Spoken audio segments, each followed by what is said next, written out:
It's like some spooky sounding music. Yeah, it's something. And then on the podcast,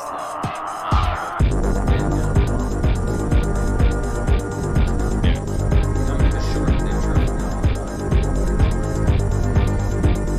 Are you ready? Yep. Ready?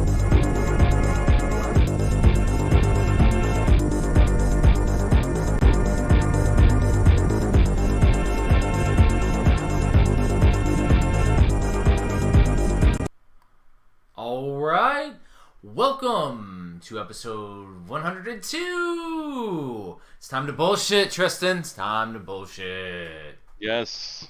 Love bullshitting. Another week. Another crazy week. Been a fun time. And we got a lot of stuff going on. I think you even created us a little itinerary over here for the YouTubes as people come in and chat. Hopefully their chat pops up this week. And there's a little ticker. Yeah. There's a little ticker that Tristan created. I'm gonna click it and we'll scroll as we go. But we will see. We will see how it goes today. It's gonna be fun, man. Yep, this is all very preliminary, work in progress. Yeah, so it'll be cool. So what have you been up to, Tristan? We're gonna go over the little intros. Oh my goodness. Well, besides everyday life, I had a really fun time this week. I was diagnosed with narcolepsy. Woo! Narcolepsy, huh? Yeah, dude. I am not the kind of person that ever falls asleep at work or anything like that. But the last month, it's been pretty crazy. And I actually fell asleep. Well, not full on fell asleep, but I nodded off at the wheel 3 times in the last month. To the point where, dude, it's scary. You wake up in the shoulder, you're like, oh my gosh, I'm going to kill someone or I'm going to kill myself, so I need to do something about it. No way, man. So, before I was able to go and see the doctor to see what's going on, I actually traded out my Jeep for something with lane assist, just in case. So the beeping might jar you awake. No. It actually corrects it for you. It actually puts you back in the lane. Does it give you a shock, like a little cattle prod? Yeah, well, that's next. That's next. It'll just shock you, wake you up, and be like, yeah. Holy cow. That is insane, Yeah, man. Well, hopefully you stay safe with this thing, man. Well, we're getting it figured out. They gave me some medication. That didn't pan out, and now just going down that road. So we'll see what happens. Holy cow, man. It's crazy, too. We just recorded a week ago. Feels like a lot has went on already, but it's been a short amount of time. It really does. Unusually a lot. Yeah. It's crazy. So one big thing for me, I actually re-enabled or created a new Facebook account. I noticed that. Yeah, so I've been off Facebook for since last summer. We had to, as soon as Facebook turned over to the Meta or whatever, premium side got hacked, and they hacked my personal Facebook and took it down. They wouldn't enable it, they deleted it, disabled it, whatever. And then I tried to create another account. It wouldn't let me for a while. I just happened to try to create one yesterday using an old email, and it worked. So I'm there. I'm only going to add friends and family, people I know. So those of you that are listening, come hang out with us at a convention, and I'll add you to Facebook. I'm on Twitter, though, too. I'm on Discord. You hang out with Discord. Hang out here on Facebook. On everything. Yeah, dude, you've been gone off Facebook for so long that I actually thought it was someone faking, Jeffrey Wittenhagen. I'm like, no, this can't be real. I wonder how many people didn't add it because they thought it was fake. It was just one of those things where my wife was mad when she didn't say that she was married anymore and all that stuff. Facebook. No. So. And the thing is, that's what us old people use is Facebook. None of the younger folk use that. Yeah. So it's all good though, man. Yeah, so I'm on the Facebook. Today, London, my daughter, she earned her blue belt in karate. Heck yeah, man. Yeah, she was crushing it. It's funny though, is whenever I'm there, she gets nervous and she starts like kind of putting forth a little less effort until like she starts getting into it, and then she realizes she knows what the hell she's doing, and she starts kicking high and punching hard. And some of the stuff I posted was from like the later stuff. I put some of it on Twitter and some of it on and some of it on Facebook. But she earned her blue belt. Yeah, I actually caught some of that on Facebook. I wouldn't want to fight her. Oh my gosh. Yeah, she's that was her last test before we move, so she's essentially done now. She's actually happy about that because it tires her out. But I did tell her, like, when we move out to Hawaii, either she's doing surfing with me or she's getting back into karate. So it's gonna be up to her. Oh yeah. Yeah, it'll be up to her. I don't think you'll find any shortage of like martial artists out in Hawaii, honestly. Sounds like a paradise for it.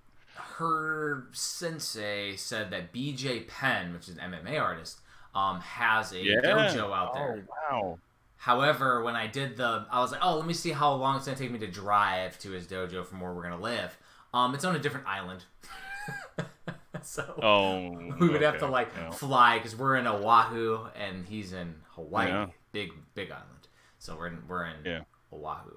So so no dojo there, but they definitely have surf lessons and all that. So I'm gonna be learning. Well, it sounds like she's gonna have to start her own dojo.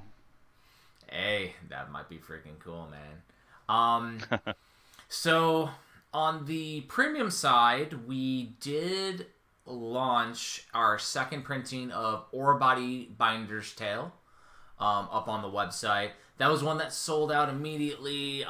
People have been selling it for ridiculous amounts on eBay, so definitely, yes, they did. When it comes to premium, follow us. Try not to pay scalper prices, because we try to do second, third, however many prints people want, to make sure everybody can play the games.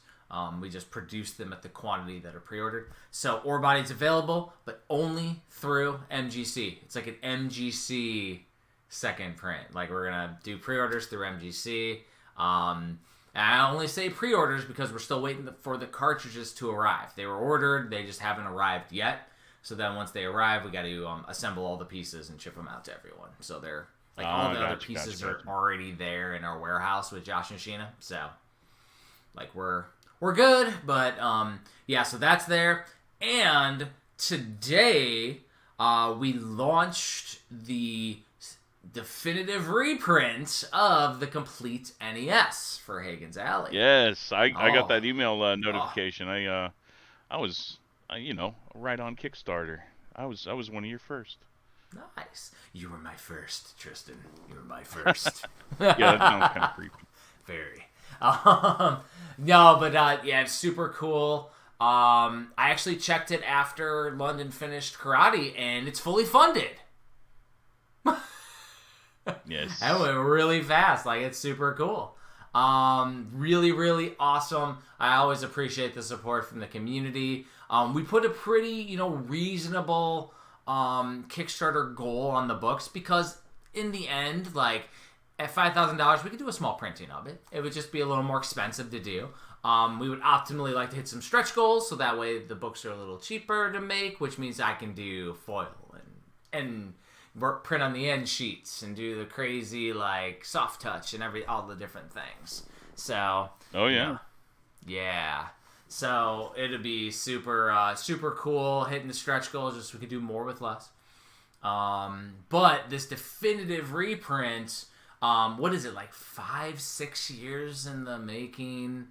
And I streamlined it because, we're doing things abridged now, since, starting the game company, don't have all the time like we used to. So, essentially, I had an extra screenshot for every game, got rid of the bland text descriptions for every game, and then there's going to be personalized stories, kind of like video game bullshit, inside the book. So one of the criticisms I saw was I would write about all the games, but Zelda would get the same amount as ABC 1, 2, 3 Sesame Street. So Now, like, I'll have a story, my personal story about Zelda or something interesting about Zelda.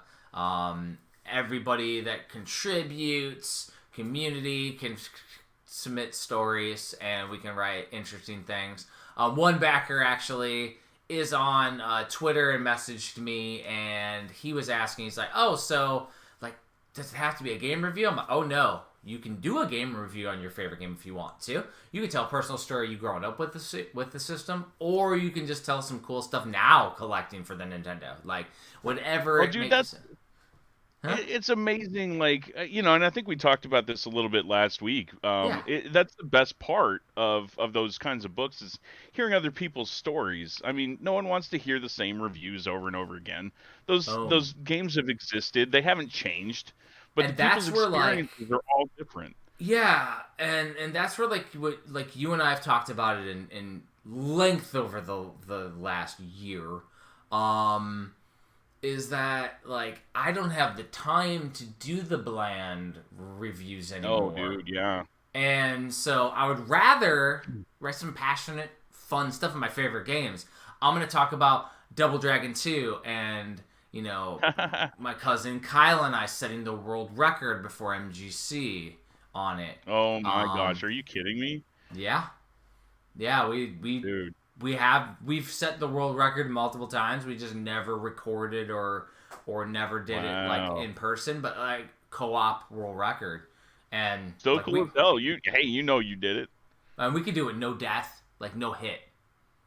Like, it's insane. And we're doing it not only in Double Dragon 2, but the Famicom version of Double Dragon 2 and Supreme Master Mode, which is actually extra hard. Wow. We can do it in that too. That's our game, man. That was it. We're the Double Dragon. Okay, so now what about Double Dragon 3? So we like it. It's not as fun though. You like it? Oh, it's so bad. It's so bad. You gotta know how to play it. And you don't play it the same as Double Dragon 2.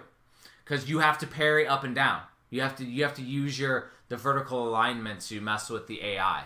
If you can do that efficiently and effectively, you can avoid taking damage. No, we've wargamed the hell out of the Double Dragon series over the years. Like, it's a unique thing where with bullshit masters, man. Like, it's like we've figured out some crazy stuff. And just so you know, as we go through here, there will be some people in the chat. We'll always say, hey, what's going on? We may or may not interact throughout. I'll see it live on the stream. Are you going to be able to see it all, Tristan, throughout the stream, or you just want me to... Yeah, I can see it. And actually, I wanted to jump in. Because... going way back. Kyle Slack, I think, is in chat right now.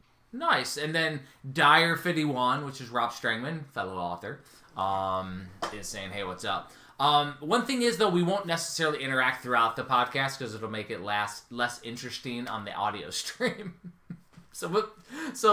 We will hit it up as something makes sense if we can work it into a conversation for sure, though. For sure.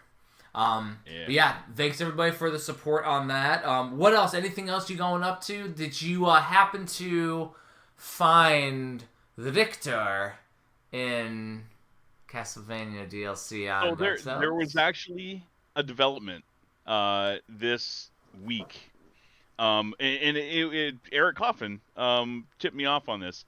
There is an ESRB rating for Dead Cells Castlevania, so it looks like it's going to get the physical treatment. I'm going to wait because I know it's on the disc or cartridge or whatever I'm going to buy. I'm not fooling around with the Xbox version anymore. I'm convinced it doesn't. Whatever I have downloaded, I don't know. Did you play it on Xbox or did you play it on Game Pass? I played it on an Xbox, straight up. I thought Xbox. You might have played it on Game Pass. I was like, well, that kind of makes sense if you played it on Game Pass. But if you played it on Xbox, yeah, I actually downloaded it on Xbox. I don't even have Game Pass. Okay, yeah. So then there should be no reason why. Yeah, dude, I can't explain it. Why. Everybody's saying hello to Tristan, by the way. Yeah, no one's saying hi. Oh, no, he said Jeff. Dyer did. Well, Dyer did. Rob did, yeah. Yeah. You got some new people that are saying hi. Oh, okay. Oh, yeah, okay. They're just popping in for me. I didn't see that before. Yeah, it's cool, though. So, Tristan, mystery mini topic. Yeah, mystery mini topic. Before we get to the news, right? Before we get to the news. Yeah. Okay. Yeah, and this is before the news. So based on what I was playing this week, which we'll get to later, I noticed some things missing, and it got me thinking. And I wanted to know your preference because I have a preference. Okay. What do you prefer when it comes to gamer points or trophies or what we do in premium with the patches? I mean, we're kind of like, filling that gap of what Nintendo didn't do, giving you achievements. But do you like, how do you like to play? I mean, does it actually give you extra incentive to like do like oddball stuff to get gamer points or whatever? I'm actually like, for those of you listening on the audio only, I'm holding on to my patch vest right now on stream. Battle vest, yes. Actually, and I got my battle vest sewn. Everything's on here now. All of them. There's like 18 patches now. It is insane looking now. It looks wicked. I didn't sew them all myself because I had 11 to sew. Like, I literally had somebody do it for me. Oh my gosh. Yeah, it was a bit ridiculous. If I sewed them myself, they'd fall off. So what do I prefer? Because outside of trophies and achievement points, you also have retro achievements, which you can integrate into the Steam Deck through the Decky plugin. No kidding. Yeah, I need to find out if they fixed the glitch, though, because they asked me to log in like every time I reset my system, and I didn't log back in a second time because it's like you gotta either hook it up to a keyboard to type in your password, or you gotta use the touch password, which I hate using. So I gotta find out if they fixed the glitch and they'll leave me logged in. But yeah, retro achievements is on there. Honestly, I'm old. I don't really go for Steamer points. I don't go for because there's Steam points, right? There's unlockables for Steam. I don't go for trophies. I don't go for Xbox achievements. I did when the 360 was out and high and dry, and I used to do that for the original 360 when it was super indie-rific. I never moved over to trophy chasing to the point when me neither. PS3 became my main, and then PS4 later. I never really went after trophies. My trophies are probably really, really sad. The fact that we're doing platinums for premium might be my first platinum when we do them for premium. That's exactly the same situation for me. Now that we're doing platinums, I will 100% do a platinum. Yeah, but that's my only incentive. Like otherwise, I wouldn't say. Good luck, because freaking Phenotopia, like that platinum is like near impossible in my opinion. Challenge accepted. Challenge accepted. I think 1 or 2% earned it. So it'll be fun. Yeah. Great. There's one of them that it's like 0%, so that'll be a fun one for people to earn. Oh my gosh. Yeah, like I mean, we're not gonna make a ton of them. Like it'll be a challenge. It'll be freaking cool. I just remember, like before, it took a while for PlayStation to jump on the bandwagon as far as achievements went, because Xbox, like Jeff said, were there on Xbox 360 first. They did it first. And it took PlayStation a while to be like, oh, that's a really good idea. So then they implemented the trophy system. But the original games that were on PS3 didn't have trophies, and they had to retroactively add them in patches. Yeah. So a buddy of mine actually platinumed Metal Gear Solid 4, which is just absurd. I mean, there's no way I would ever even touch that. But I mean, what a hard trophy to get. I would love to be able to come back to a game after playing it for 2 hours. Come back to it a second time. That would be great. We literally do bullshit homework because I have trouble playing games. But I agree wholeheartedly with some of the comments in the chat. It was Zazman over here, one of your buddies. the fact that you see other parts of the game that you necessarily wouldn't have is a huge benefit for trophies and achievements. Like, I see the merits. Absolutely. I love it. I see the merits of the achievements. And then you have GI Gamer over here talking about some of the ridiculousness of the questionable achievements. Like, for starting the game, you get an achievement. Yeah. And so there's a notorious thing, and I don't think it was... There's a company that has released a ton of games on the Vita, is what they started with, and I think it moved to PlayStation, but they were like 15, 20-minute platinums is what they were doing. They were doing easy-to-obtain platinums. You don't even have to beat the game, essentially, to get the platinum. That was, like, the entire reason to, like, buy the game. Like, that was their hook. It was to do the platinum trophies, is for trophy hunters. I like our idea where you get a physical thing. Not just because we're old and it's cool to do. With the Switch side and the NES side, it's just a fun challenge that the developer came up with, right? Well, and that's the second side of it. It's coming straight from the developer. I mean, that's cool in and of itself. Yeah. You know, these achievements. Yeah, I guess the developers are putting them in, or like deciding how you're getting the gamer points. But yeah, you're getting them straight from the developer, and it's one achievement. So this is what they actually curated for you. Oh, and the funny thing is, so like a little bit behind the curtain for how we do stuff. When the developers are being a little more like of a pain about getting us an achievement, I'll be like, all right, beat the game. Oh, that's too easy. Oh, well, then what would you want us to do? Yeah. Then you have others. You kind of have to hold their hand sometimes. Well, like the others, like Orebody, like the Orebody patch that we have, which, you know, super freaking cool, has one of the bosses. He created a boss rush mode into the NES game specifically for our challenge. Like, he did that. So now the game has an extra mode. To me, that's so cool, because now something that we're doing has inspired a new way to play something, which is just, that's freaking awesome. It's just like the same thing of, like, you know, developers being motivated to make more games because people are playing and enjoying their games. Now we have a new thing because we made a crazy thing. You know what I mean? Like, it's very, very interesting. Yeah, and we talked about this also last week, where you know, we're kind of forcing a change in that like Rack and Ruin had that bug that you can't you know, platinum the game because of it. So now, you know, we're not going to make the game unless that bug is fixed. Yeah. So hopefully they'll fix that bug. I think they're going to. Yeah. And that's a direct result of, you know, us pushing back, saying, hey, we're not going to do this because, you know, our fans want a complete functional game. And like, so that could be a very good question. And I think it might be very niche, and a lot of normal gamers may not care. However, what is the actual issue with the game having a day one update to fix a bug when the physicals have already been ordered?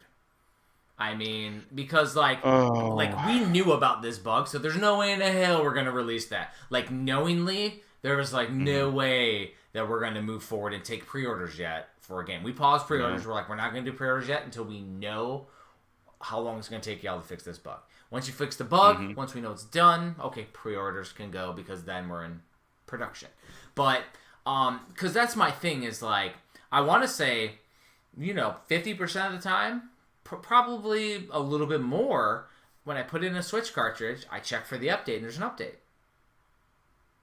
I mean, so it seems like it's contingent on the limited print companies, the small batch print companies, that doing, well, we have to do complete on cart, but all the bigwigs don't do it, and they don't do all the cool stuff with it. And then, because I'm seeing companies get roasted online for having some of their games have to get patched. I saw limited run games got roasted for huge patches. strictly limited got in trouble for having a game messed up, and I think there was an East Asia Soft game.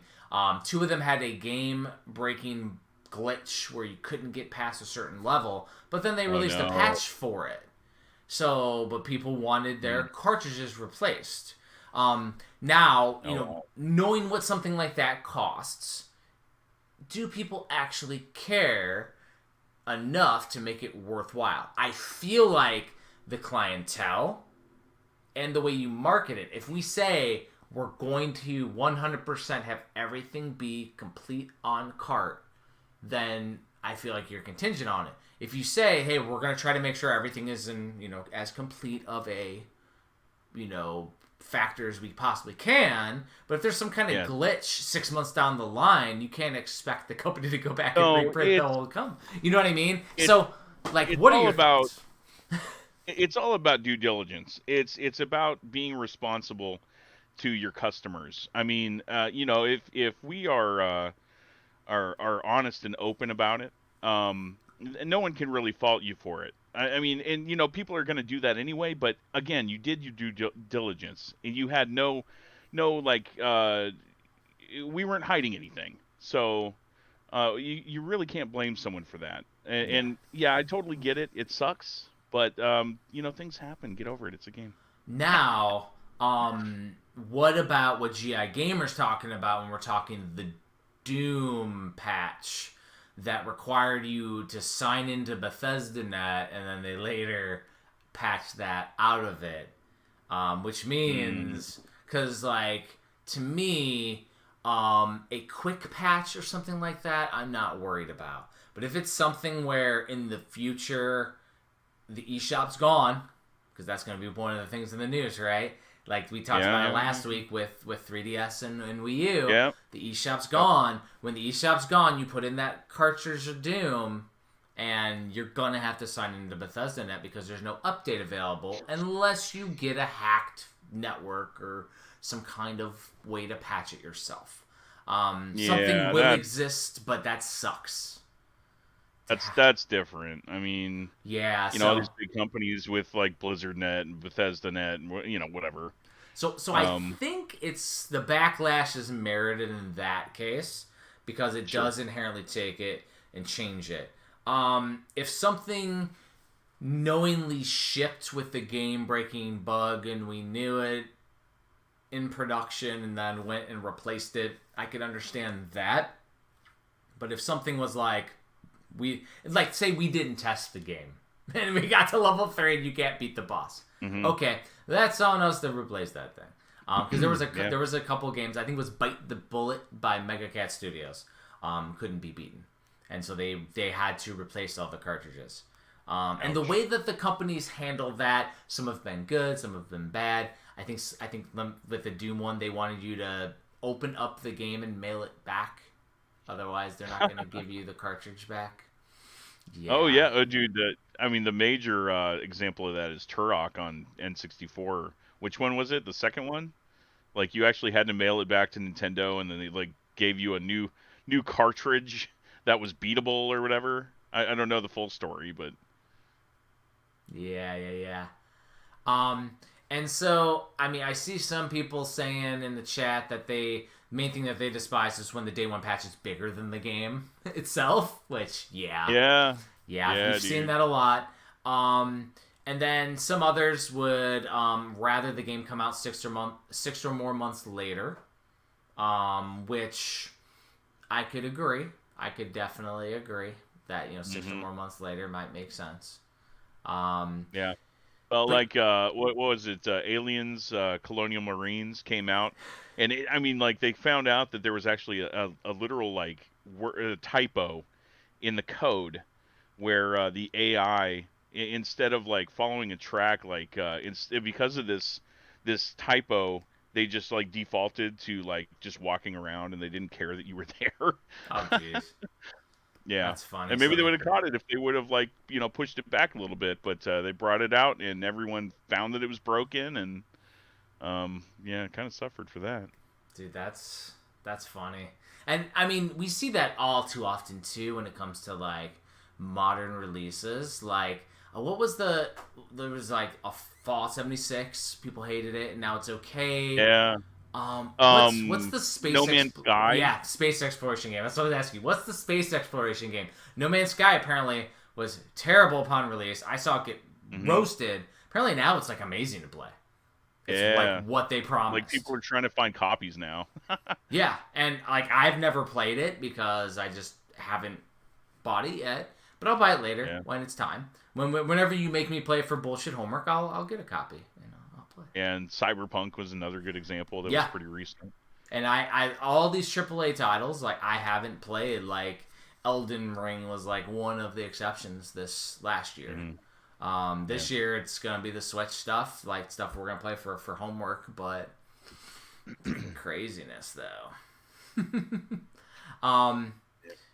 Yeah, and it's one person in chat mentioned, yeah, I remember when you used to be able to get something mailed to you, special in an envelope. Like that's literally what we do with our patches too. It's inspiration off of the Activision patches back in the Atari era. I was an old River Raider myself, so I loved doing that, and that's like part of my nostalgia. So 100% why with the Nintendo Switch not having its own achievement system, like I had the idea of like, well, why don't I just bring that back and have fun with it? Like, yeah, it's the perfect vehicle for it. It really is. I think it's cool. What is next on our docket on the news? It's going to scroll up very slowly as I go. The main topic? Well, we're going to go to news before we hit topic. the main topic. I want to hit the news first before we hit the main topic. Yeah, I probably put that out of order. So, yeah, like we said, hey, we're working on it, guys. Yeah, we're doing bullshit gaming news. Oh, goodness. Yeah, so you mentioned the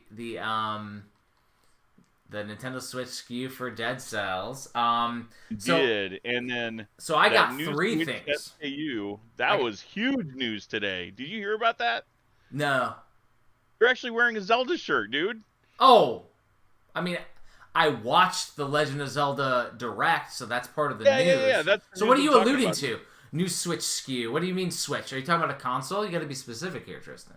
Yeah. It's the Zelda version, the OLED Zelda console. Yeah, and our buddy Woodhawker unboxed a copy of it on YouTube. Yeah, well, how did he get that? Hands, they work in mysterious ways. Hope it was. I hope it was on the up and up because Nintendo's very litigious. We know this historically. If he didn't get that legitimately, somebody's in trouble. So I mean, I do think that the console looks cool. There's gonna be something when we talk about our, where we're at with the bullshit homework that I'm gonna talk about. So I could use an OLED. I'm gonna try to get one, but I'm also not gonna wait in line. I'm also not gonna be able to snipe it because whenever it goes up, it's already sold out, and I'm not gonna be able to get it. So I might have to get some of our team on it because some of our team, all they have is time to snipe stuff. Yeah, that's true. I'll just pay you money to get me one. Yeah. But what did you think? Did you watch the Zelda 10-minute trailer? No, so dude, at work I was in meetings all day. So usually I'm like paying attention to the news at least, and I'll like catch that on like IGN or something. So it's interesting. It's interesting. No, I like got home from work and everyone's like blowing up social media with all the Zelda news. Is yours positive or is yours meh? Like mine looks like. My news feed is like a mixed bag. Yeah. Yeah, so what I've seen a few different things. I've seen some people talking about how they wished they just had their Legend of Zelda and they left all the nuts and bolts crafting out of it. I saw a classic Simpsons meme based off of today, and it's the Malibu Stacy. They're like, look, they're basically the same game, but she's got a new hat. It's like, oh, but you can craft things now. So I mean, that was the main draw of this is that you can take items and use the new abilities to mold things together. So you can So it's take Minecraft. a stick and a boulder and stick them together, and now you have a stick So boulder. so And we're doing Zelda Minecraft now. basically, Cool. they showed I think it was Aonuma like took like 3 pieces of wood. He put them together, and then he found these little fans. He put the little fans that were just happened to be laying around, and then he made a little motorboat that would go across water. That's actually a surprise to me. Yeah, I mean, this is the first I'm hearing it, so Yeah, that's interesting. it I looked mean, okay. it sounds like it'll give it some replay value, and a lot of creative players will find creative ways to play the game. Yeah, so That's they good. had the molding, the melding thing. They had a combiner thing, which I think is how you do the weapons. Mm-hmm. Enemies can do that too. They have a time reverse relic. So like if he showed like something falling out of the sky, and then you jumped on that piece of stone, and then used the time reverse relic, and you went back into the sky. And then you could float over to one of the islands. Interesting. That's what he did. And then so there was that, and then there's another one that allows you, like, if you're underneath an overhang or in something, you can like melt through the ceiling. Whoa. So those were the 4 main ones that he showed off. The one thing I noticed, which is the very interesting piece of it, is going to be the limiting factor. You know, because they addressed the weapon breakage. They're like, oh, use the stick and it breaks. Use the stick again and it breaks. Yeah. Well, you mold the boulder on it, and all of a sudden it increases the stamina. But there's still breakage. Ugh. It's still breakage. However, I think your Banjo-Kazooie nuts and bolts Minecraft style carts and everything are going to be a pain, because I noticed there was a power meter, and so as he was scooting across the water, the power meter was going down, and he was like, "Oh, if you use 2 turbines, you can get a little further."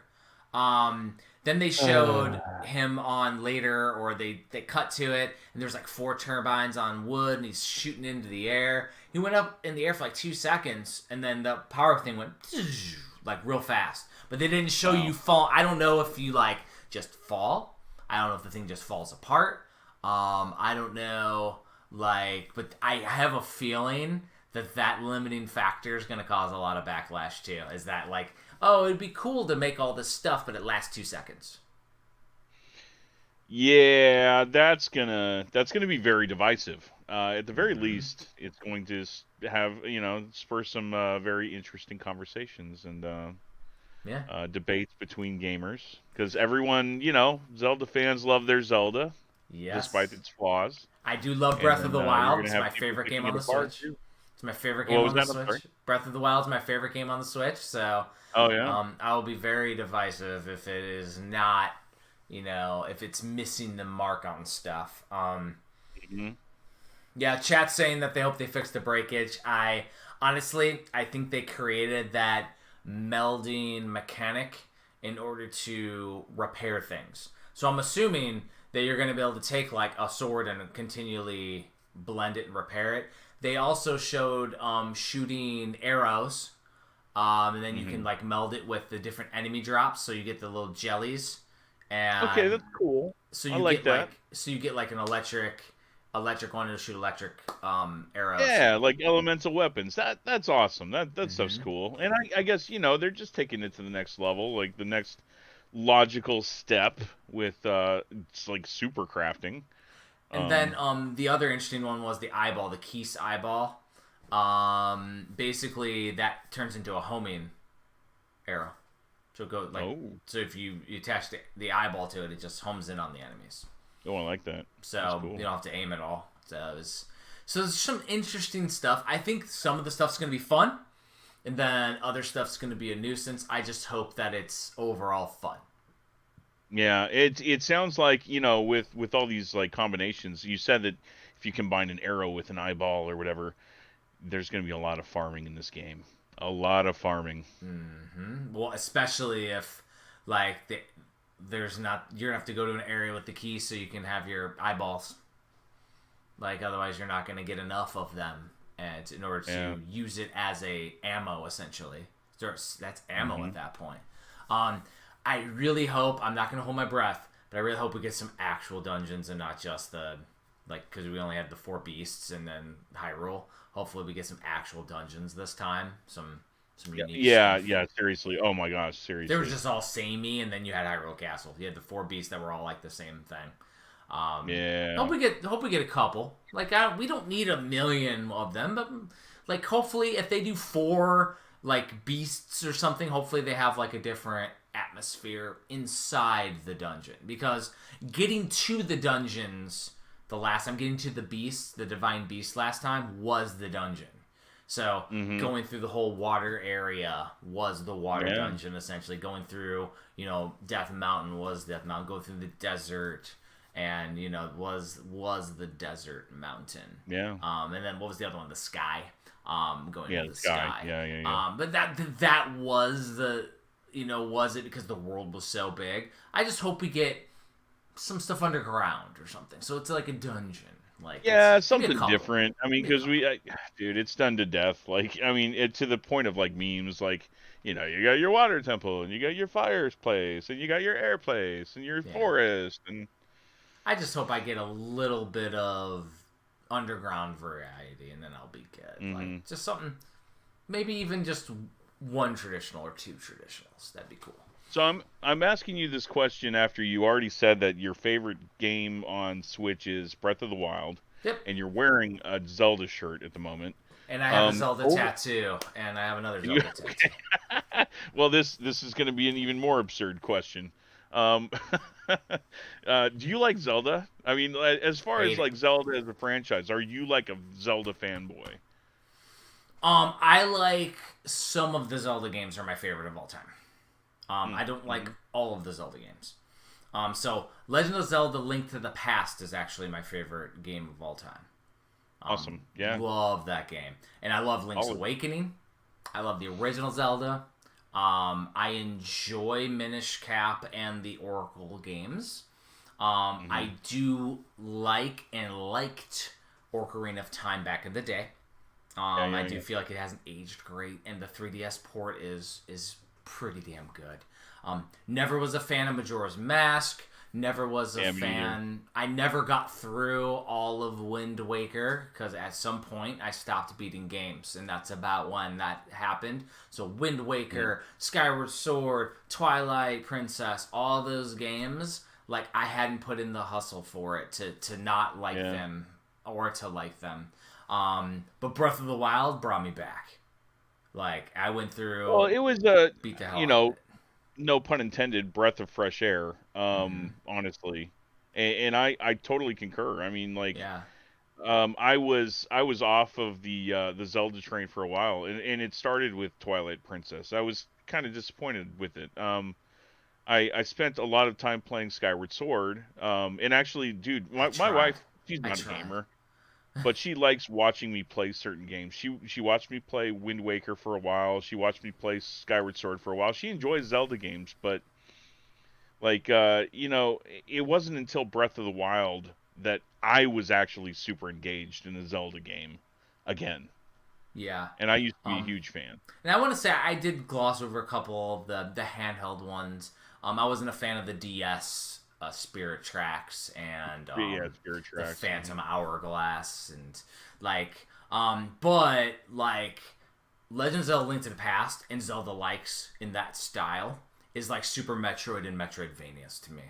And sure, yeah. Like and so you must have loved Link Between Worlds then, huh? Oh, Link Between Worlds was like that was probably the one before Breath of the Wild was the one I put the most time into. Yeah, I love that game too. The Four Swords Adventures was cool, but I didn't have people to play with at the time. I was in college, so I didn't have people to play with, so I didn't get the maximum, style of that. But that felt like a 4-player Link to the Past to me. That 3-player one sucked. I didn't like it. Triforce Heroes, I want to say. I didn't like it. I played it online, and people were trolling me because they were already bored with it, and they were just like picking me up and throwing me in the lava as I'm playing, and I'm like, I can't even beat the level. It kind of sucks. So, so I mean, that was like the first like negative experience was that 3DS game. But like, there's so many of them are great. I didn't mention Zelda 2. I do have a love-hate relationship with that game. I enjoyed it less as a kid, more as an adult. Really? Oh man, it's the opposite for me. Yeah, I hated it as a kid because I had more patience as a kid. More time. More time and patience. That goes into the main topic that we'll talk about. Yeah. Well, it was before the main topic. I just have to say, like, oh no, we got more news. You said, what's that? We got more news before the main topic. Oh, I know we do, but I mean, like on that subject of like, more time as a kid, whatever. I think I'm more likely to throw a controller now as an adult with no time and no patience than I was as a kid. I never threw a controller as a kid. You? I definitely broke a couple controllers as a kid. More so would smack the leg when we would be mad. Yeah, me too. And it was only in one game I could really remember getting angry with, and it was NES Open Tournament Golf. Really? Missed that damn putt, and we're like, ah! Because we're competing and trying to get really good at it, and it was before I could like mathematically hack the gameplay in my head. Mm-hmm. So as a kid, it was all just playing off the fly, and like I don't think I ever got from beginner to amateur, and I owned the game. I don't think I ever did until later, like growing up later. Funny. Yeah, and like that same thing. The only game that I remember really getting really, really angry at as a kid, and I mean, I guess I was a teenager at the time, but GoldenEye, trying to get all the unlock all of the cheats. Mm-hmm. Oh my gosh, man! Like so many tries and so many times. I don't remember what stage it was, but like I would get through the entire thing, and then I'd make a mad dash for the elevator, and I'd get killed at the elevator while it's trying to open, and then like the replay shows me falling into the elevator is just like insult to injury. Yeah, I mean, it was just like there's just so many like classics. Nowadays though, I don't like. I'll get angry when I'm playing certain stuff and be like, damn, and getting pissed. However, it's very short-lived because if I get angry too long, I just stop playing the game and I'll just move on. Yeah, it's not fun. Yeah, that's where I'm like, eh. But also, like, from back in the day, I used to hate dying. And now with roguelikes, I've gotten used to it more, so I'm more tuned to dying. Well, it's part of the game in roguelikes, for sure. Yeah, and I do have a game that I played yesterday that I want to talk about after homework too. After our homework update, because there's a game I played, and it'll be a question to you after we talk about it. Very interesting. I think I played it for 6 hours yesterday. I stayed. So what other news you got, Jeff?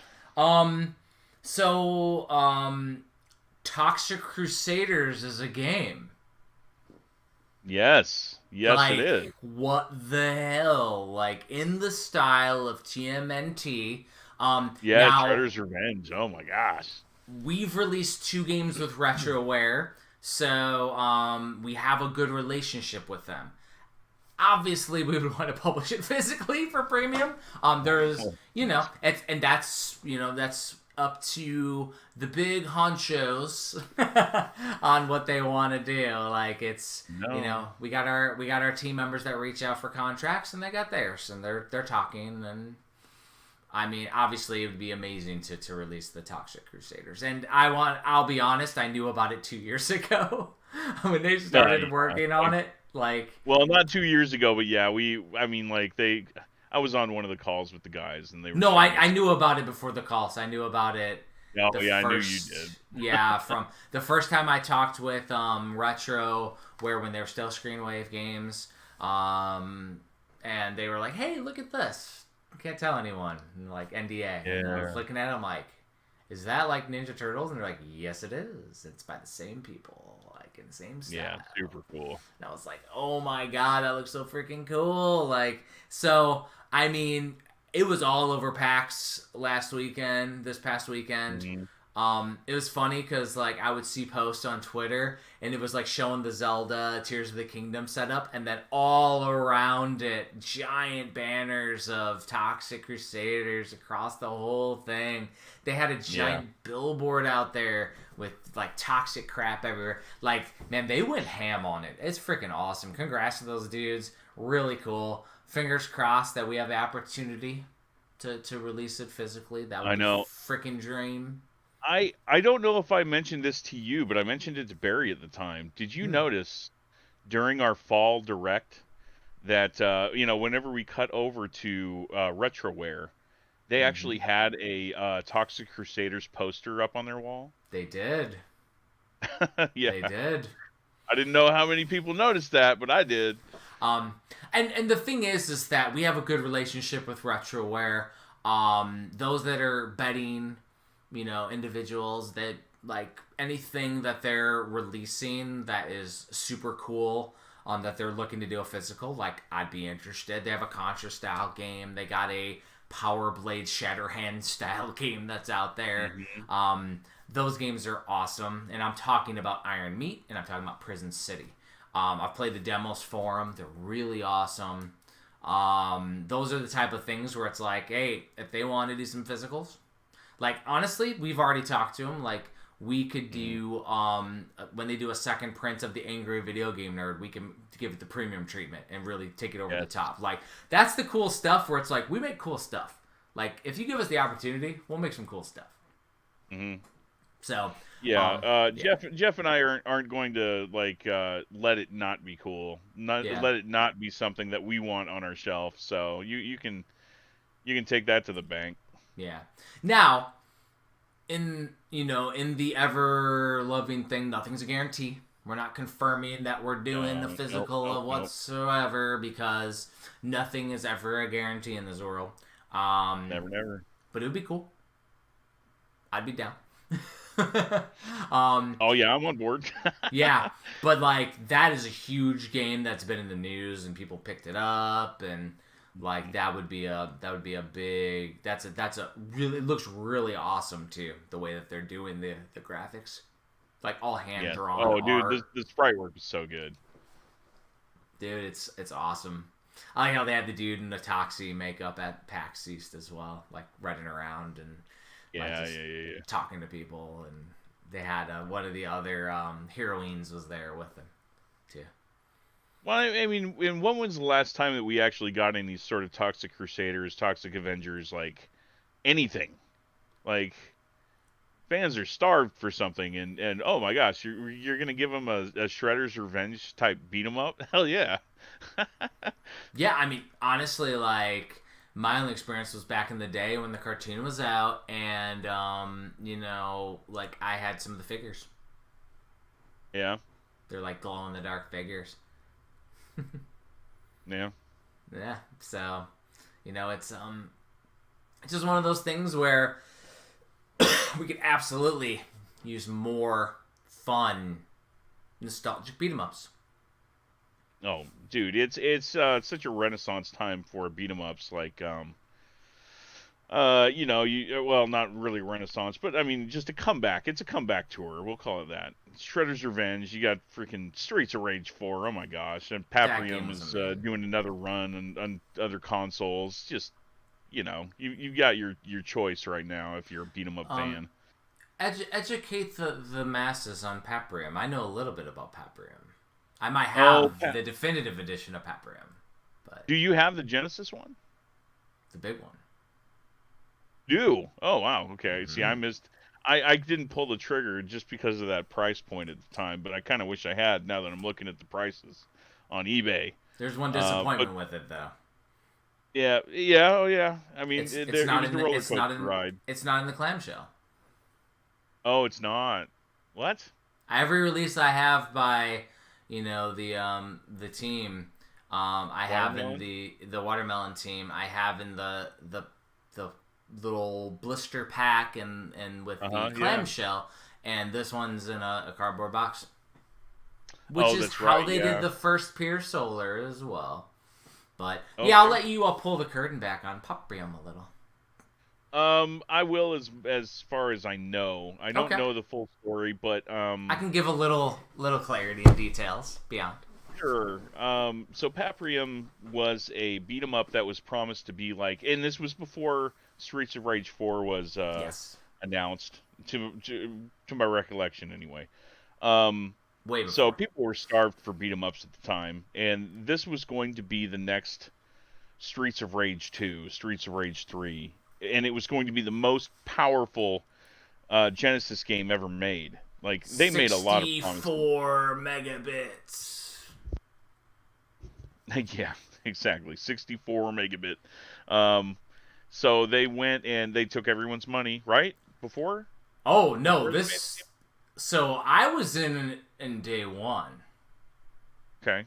So back in the day, Watermelon Team who did Pure Solar. They did the Sega Genesis release. They did the later HD releases. They opened up a website, and in this website, you could invest gems into their future titles. And they had Project X and Project Y. One of them, I think it was Project Y, turned into Paprium.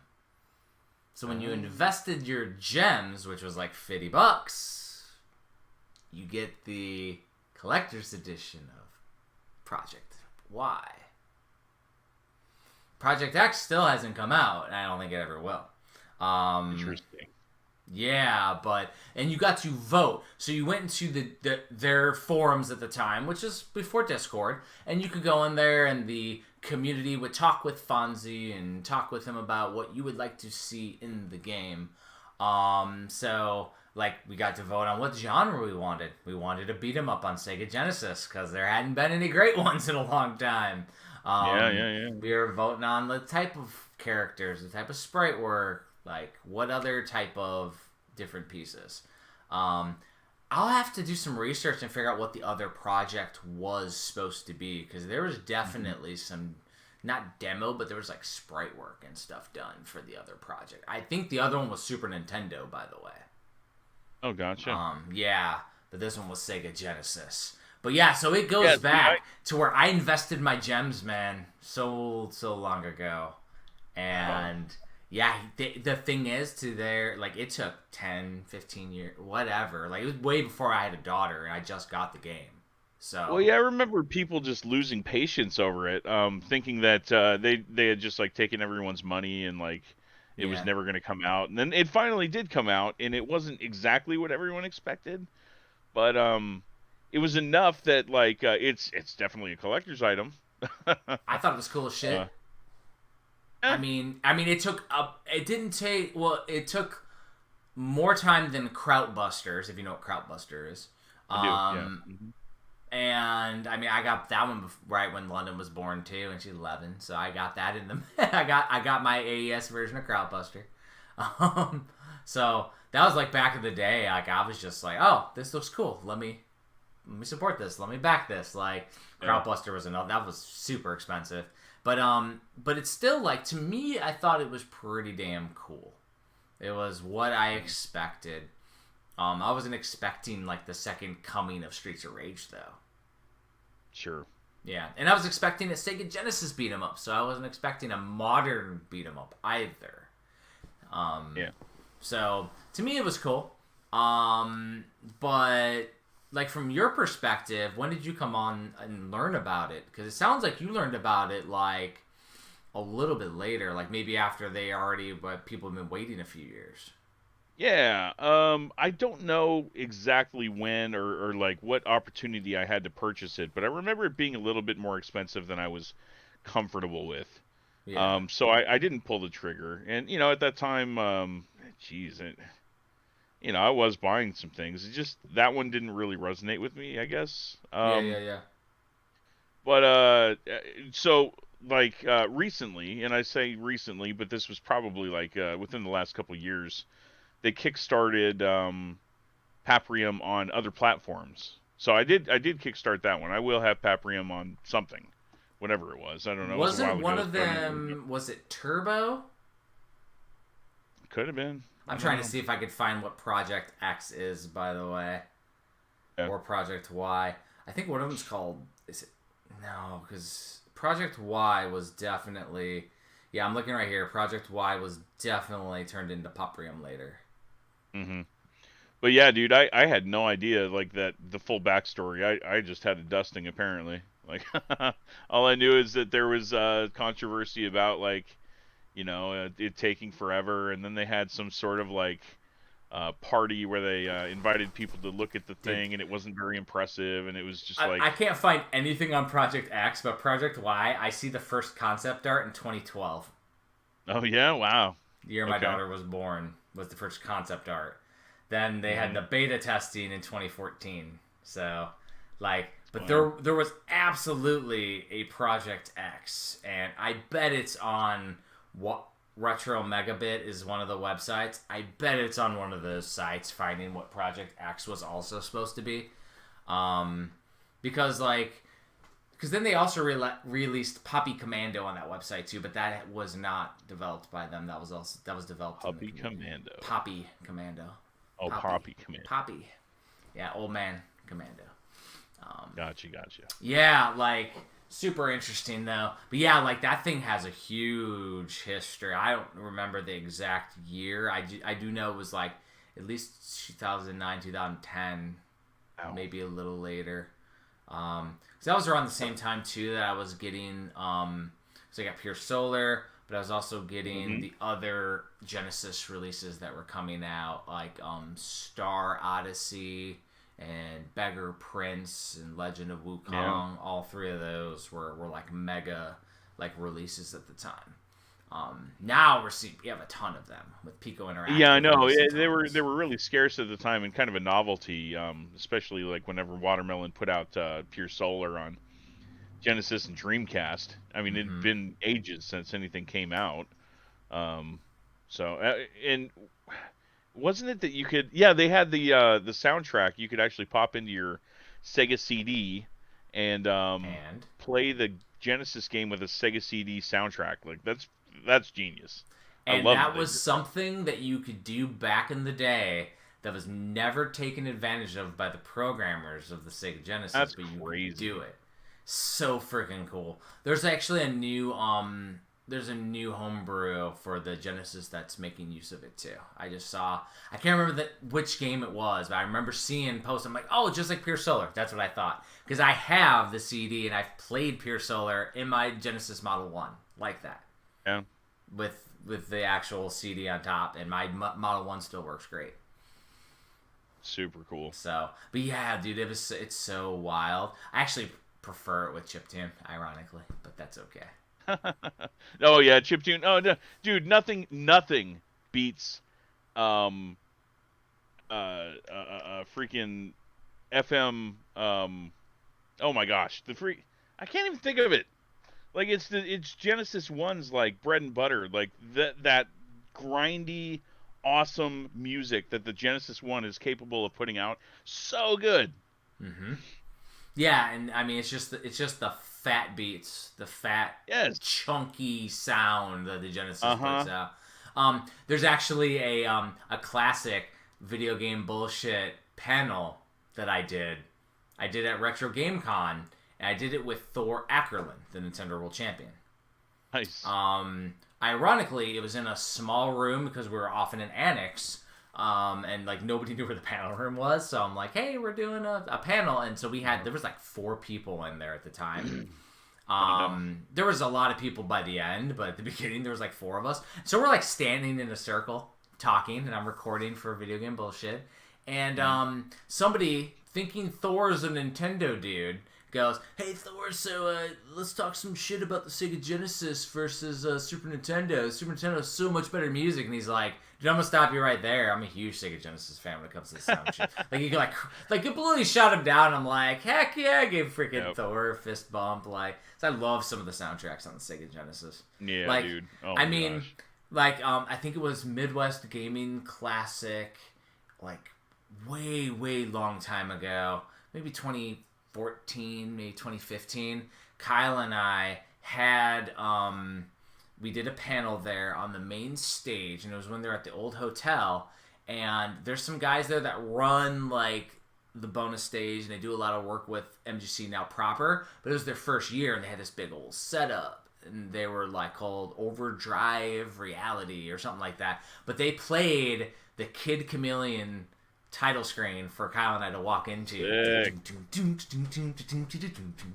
like walked out to it and stuff as like a wrestling entrance theme into our panel at MGC. Like it was some ridiculous stuff that like Genesis is like so nostalgic for me. Playing Two Crude Dudes where it's just like boom, like when it starts. And the word that I couldn't think of, it was synthesizer, FM synthesizer. FM synthesizer. But yeah, no, like the Sega Genesis is so chunky and fun. Eventually Premium's gonna have to do a Genesis release or two. Oh, for sure. Yeah. There are too many good games on there. I mean, like I was saying, I think I mentioned this last week, but I grew up with the Sega Genesis, so I was a Genesis kid, man. I wish. No. So the thing was that when I grew up with our buddy Keenan, Eric, he was actually in chat last time. Him and I would play games together. We both had an NES. We had different games that we would play. He ended up getting the Sega Genesis, and I got the Super Nintendo. And so I bought the Super Nintendo, like I was already working at that point, like a side job. And I ended up buying mine. By the time I was able to afford it, it was the Super Mario World, Super Mario All-Stars combo cart version. That was by the time I was able to buy it. It was way later. And then Eric had like 2 games on the Genesis. And those 2 games were Mortal Kombat 2 and Sonic 2. That was it. However, the master himself, Kyle, had the Sega Genesis with all the things. And when we would go out to... he had a cabin out at a lake in Lake Webster. His parents had a cabin out there. That's where his Sega Genesis was. That's where we played Two Crude Dudes. We played Toe Jam and Earl. Why I got my infatuation with Toe Jam and Earl being one of the coolest soundtracks. I love that game. I know, and you're never going to live me down that you weren't able to work on the physical items for that. Would have been a dream. I mean, I got Toe Jam and Earl up here where I did the perlers, and behind it I ended up working on, I actually painted the canvas behind it, like custom painted it yellow with the marks. And then I was like, that's how much I love Dude, it looks so good, man. That's how much I love Toe Jam and Earl. Like, it's such a cool game. I feel privileged enough that I get to, represent a company that has an IP that has, something. Toe Jam and Earl and Miriam from Bloodstained, and that's enough for me. Would have been cooler working on it, but I'm gonna have to be okay with it. Yeah.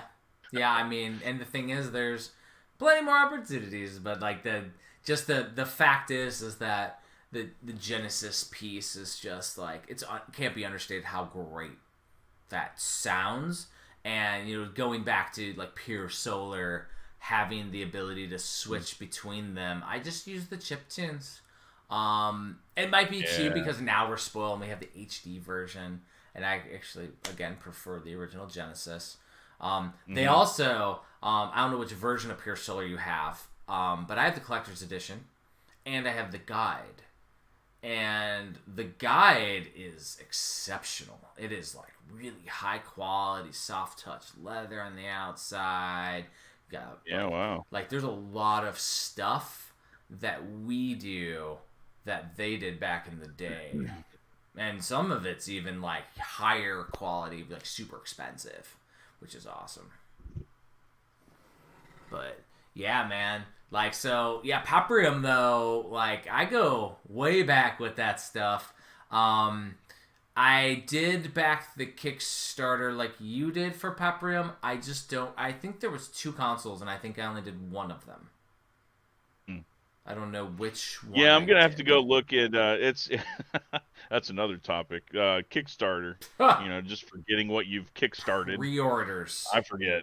I really forget. Pre-orders. Yeah, pre-orders in general. Oh, gosh. Well, that's my biggest worry moving to Hawaii is that I'm going to forget to go to a website that I pre-ordered something 12 months ago that hasn't shipped yet.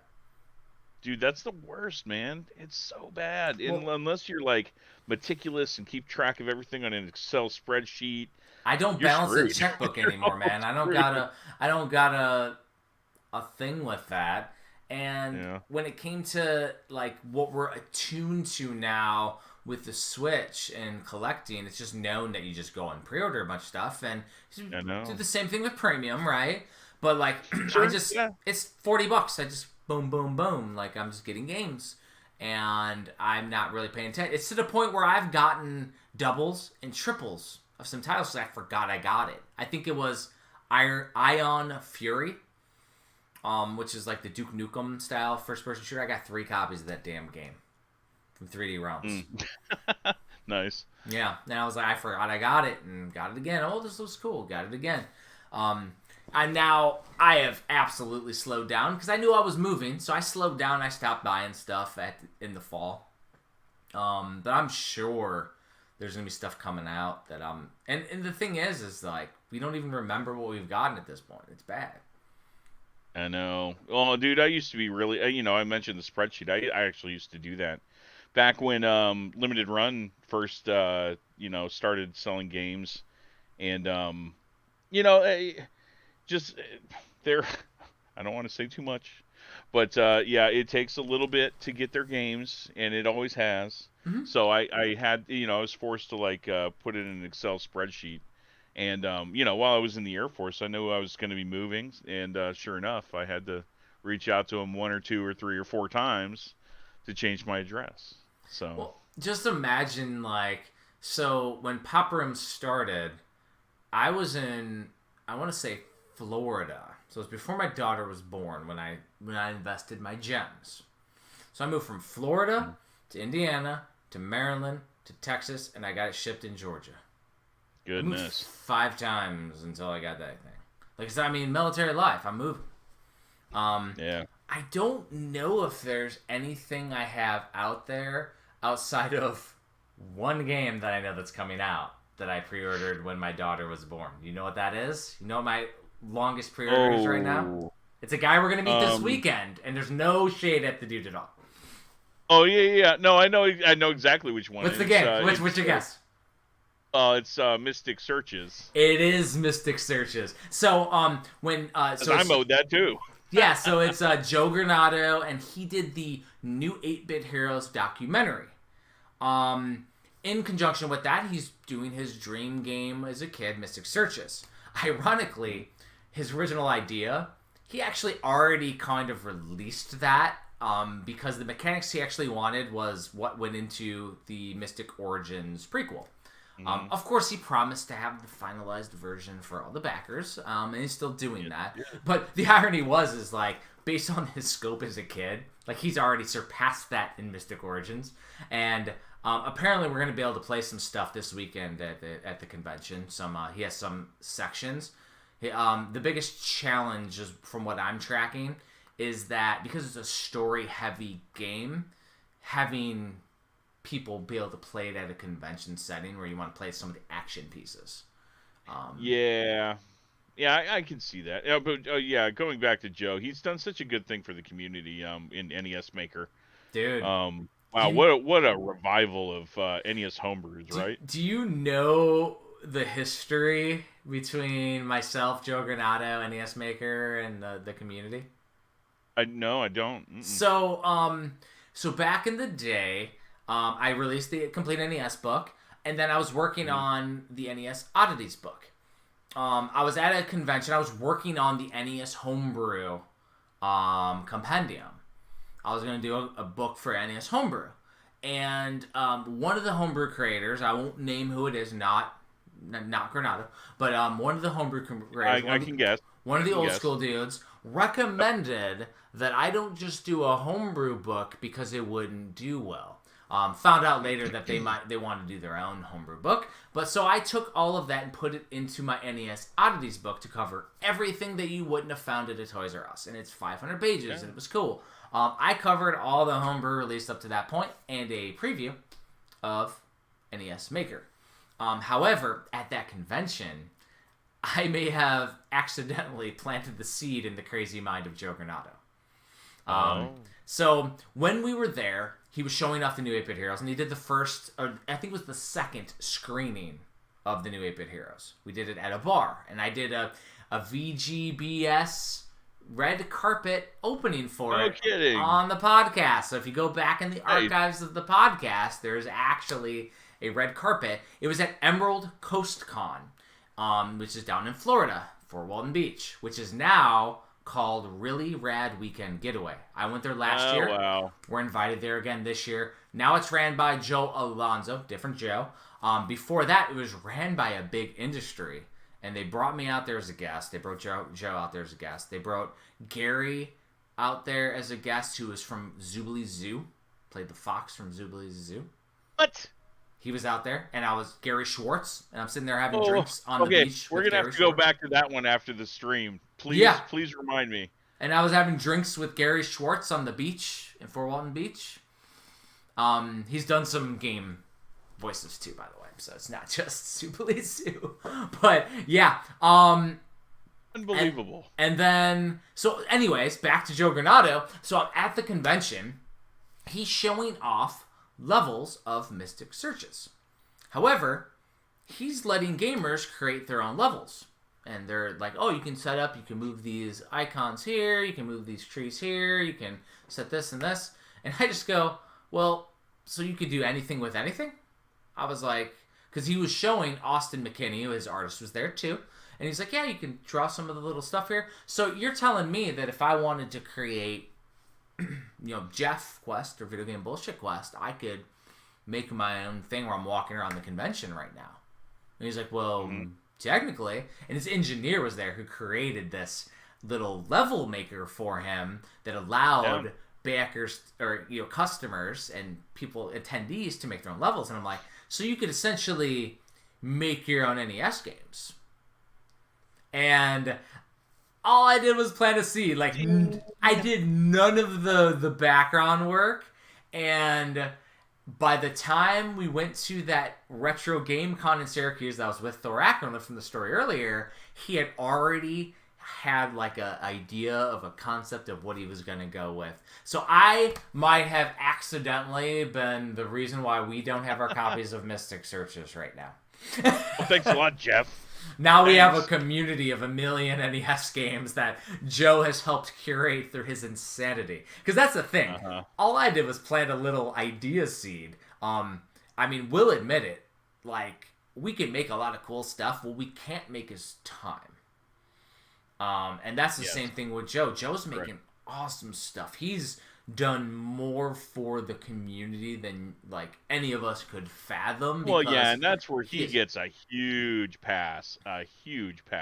He's revitalized the whole NES aftermarket scene, because it's no longer a homebrew scene. It's an aftermarket scene, because they took these tiny little finite NES homebrew tools that people were passing around since Memblers broke it. You're going to meet Memblers this weekend, by the way. The godfather of homebrew. He's there. He'll be there. He's always there every year. He's awesome.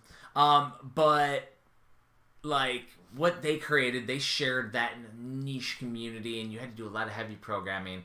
Joe has now created this OOP, object-oriented programming-based version where it's easy to get into, but very difficult to master. I saw something posted recently where they're showing these parallax scrolling, double parallax scrolling on the NES. And essentially what they're doing is they're using a tile that slowly moves to hack it, to make it look like there's parallax scrolling. So you can have the train and background double parallax scrolling going on at the same time. And I saw it and I was like, holy... Like, they're going to be able to do stuff like back in the day on the NES. I've seen the term coined NES 2 now. It's called the NES 2 because it's doing things that the NES couldn't have hoped to do. It's using tech and hardware that we couldn't use back in the day. So technically it's the evolution of the NES. I think that's kind of cool. I like to call it the NES indie aftermarket scene. There's really indie games on the NES. And if we as Premium have created something, there is an interest of seeing these ported to modern consoles like the Nintendo Switch. We have a collection. Yeah, and that's another story now, isn't it?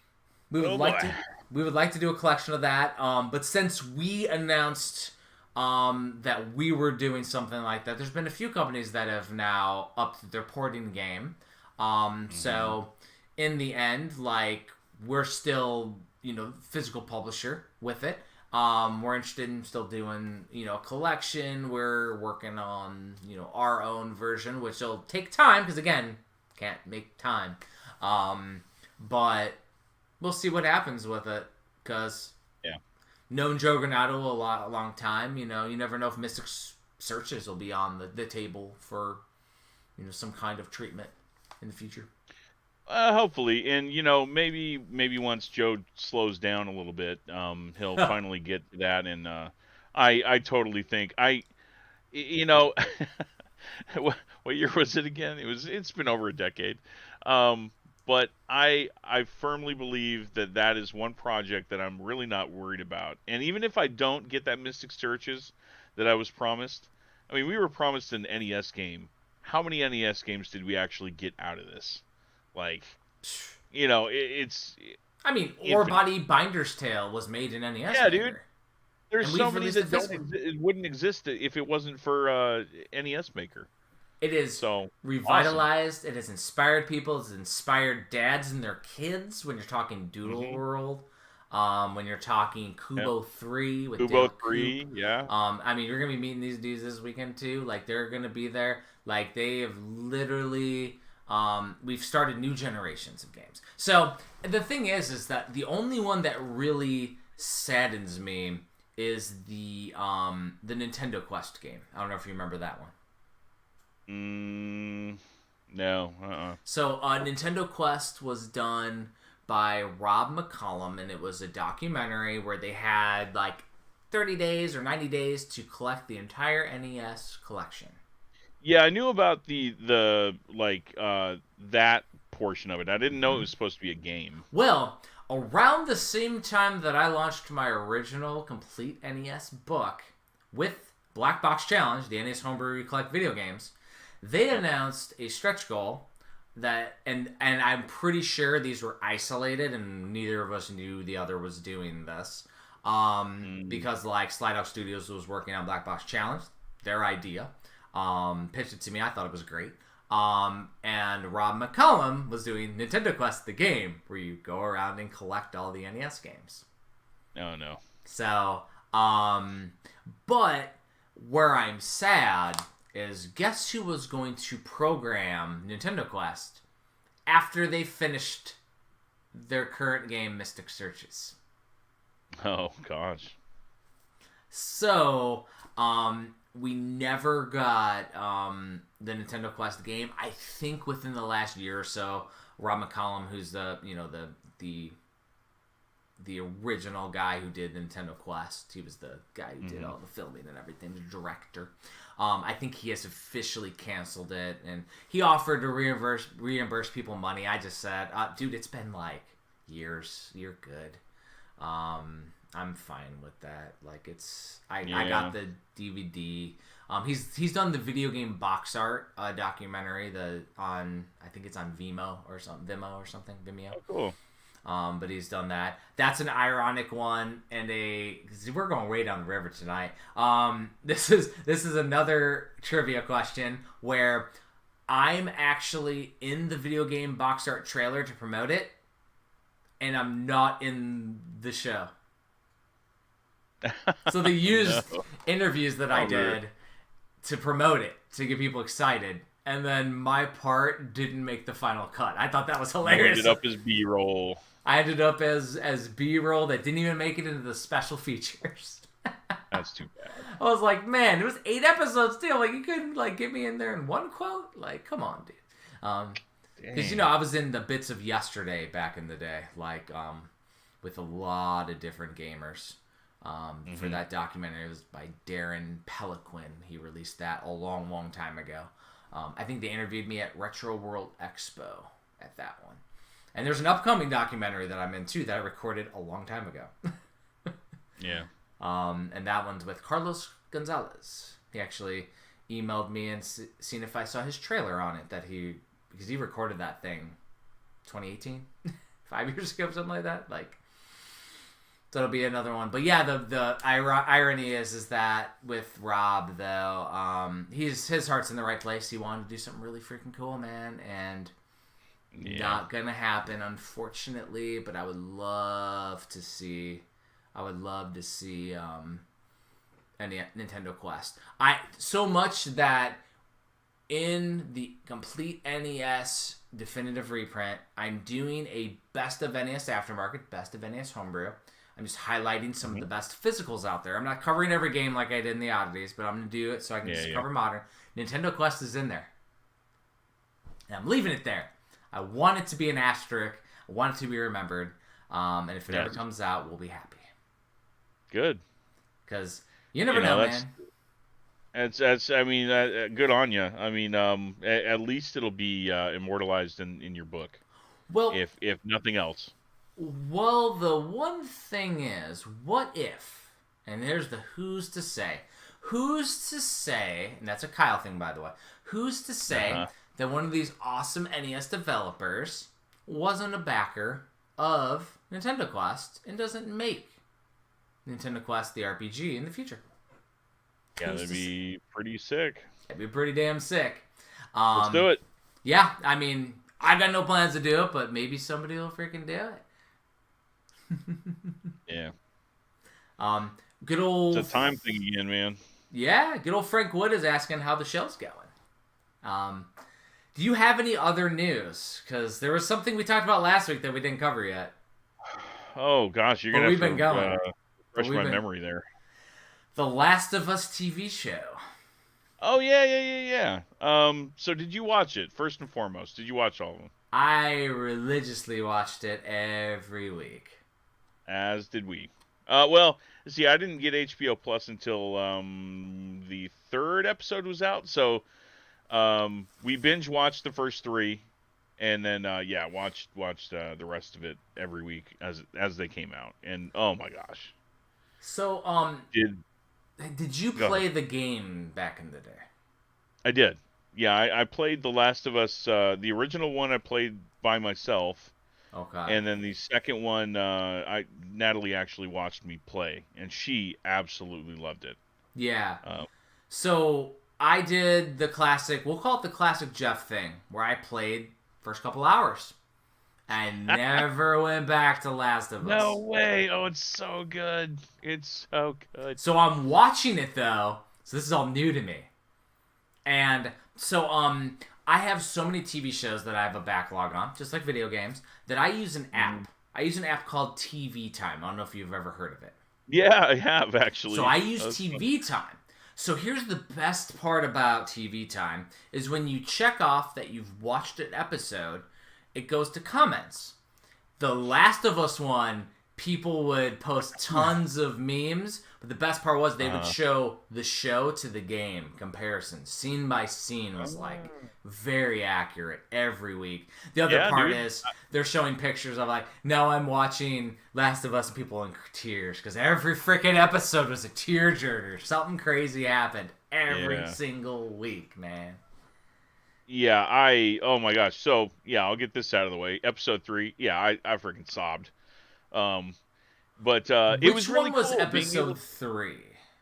That was the kind of departure about the two guys? Yes. Oh, that was awesome. Yeah. That was a great episode. So that was so good. It was just like somebody in, the after pandemic zombie apocalypse, and they, had a relationship and grew old together. You got to watch them all grow old and do their thing. Yeah, I know. I mean, it made humanity. It really made it hit home with everybody. That was the point of that, is to just make everybody seem so human. Like, there are people out there. It's people that are suffering throughout this thing and trying to survive.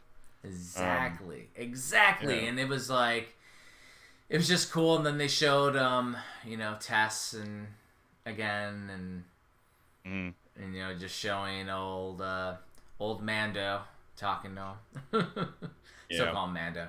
But it was super cool, because I had played the game and I kind of knew what was going to happen, but my wife didn't watch me play the first one, so everything was a surprise to her. She's like, what's gonna happen? Just watch, just watch. Like I'm not gonna spoil anything for you. Dude, yeah, like everything that I was watching though was like it makes me want to go back and play the game. Yeah, same. Yeah. And like one of the remasters.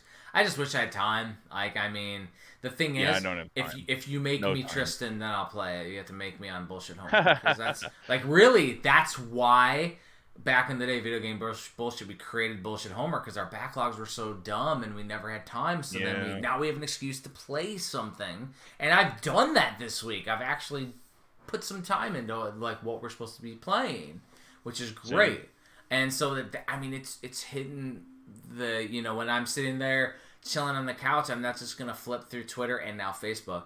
I'm gonna play a game, and then inherently I played more games, so I got a second game to talk about, which is really cool. Yeah. So, but yeah, Last of Us is cool, man. Yeah, they killed it, dude. Like, can't wait for season 2. Yeah, I think the last meme was the main actor. Was it Pablo? Yeah. Showing like, hey, Last of Us is greenlit, and it shows him crying, realizing his part in Last of Us Part 2. Yeah, that's gonna kill me, dude. Knowing that's coming, that's gonna kill me. Exactly. And boy, have they have done such a good job of capturing every emotion that you're supposed to feel, and these guys are not going to mess up that moment. I'll just put it that way. Yeah, and I mean, it feels like they're hitting all the right notes when it comes to the story of the game. Because I've been following along with the comments, so I'm kind of seeing when they've hit it. And it's like almost word for word. Dude, who are they going to cast as Abby? I've never played Part 2. Oh, no. Gosh. Why? Why? I know the relationship part. Good. Because I saw the backlash. They're like, I just haven't had the time, man. I wasn't in the desert like having all the time to play games, man. Yeah, fair. Yeah. No, but like I have Last of Us Part 2. I have a lot of these games. I just haven't had the time to play them. I always said, once I slow down and retire from the day job in the army and do all that. And then I'm like, well, now we got a second business that's doing fun stuff, and that hobby's great. And I'll probably be working with my wife doing another business. So, mm-hmm. Yeah, dude. Yeah, so I haven't played Part 2 yet either. Like, it's... Ow. Yeah, well, you're going to enjoy... Well, I'm sure it's been spoiled for you, but you're going to enjoy the next season. It's so good. Yeah, social media spoils almost everything nowadays. Sure, yeah. It's so hard not to. I mean, hell, I've been rewatching all the WrestleManias recently with anticipation of the new one coming out, because, like, that's all I watch is WrestleMania every year and the Royal Rumble match. And nice. Guess what weekend WrestleMania weekend is, Tristan? It's this coming weekend. And I am going to be hanging out with friends and not watching I actually didn't know that it was this weekend. It was Coffin who told me that it was this weekend. Yeah, so like Joe on our team, Joe Koch, he's gonna want to watch WrestleMania. I'm like, Saturday night we ain't watching WrestleMania. You can, but like we're gonna be watching Kung Lao and the Scorpions rock and roll, and we're gonna be hanging out with all of our friends that I'm not gonna even be able to see for years. Like I'm gonna be hanging out. Now Sunday night, everybody else is gone. If it's just us hanging out that haven't left yet, like maybe we put on WrestleMania Night 1 and we watch that stuff and drink some beers or something. Saturday you got a DD because I don't drink. You know that, so you're good to go. You haven't been to Midwest Gaming Classic. Everything is within a walk. You can walk from the hotel to the convention. I got you. There's a breezeway. Yeah. Yeah, and then you go to the bar or the liquor store. You just walk over. Yeah, nobody's driving anywhere, man. It's gonna be fun. Gotcha. And even if we had to, we would just Uber or something. Like it's super quick. But yeah, we're good, man. It's gonna be fun. It's gonna be a blast. Oh yeah, it's gonna be wild.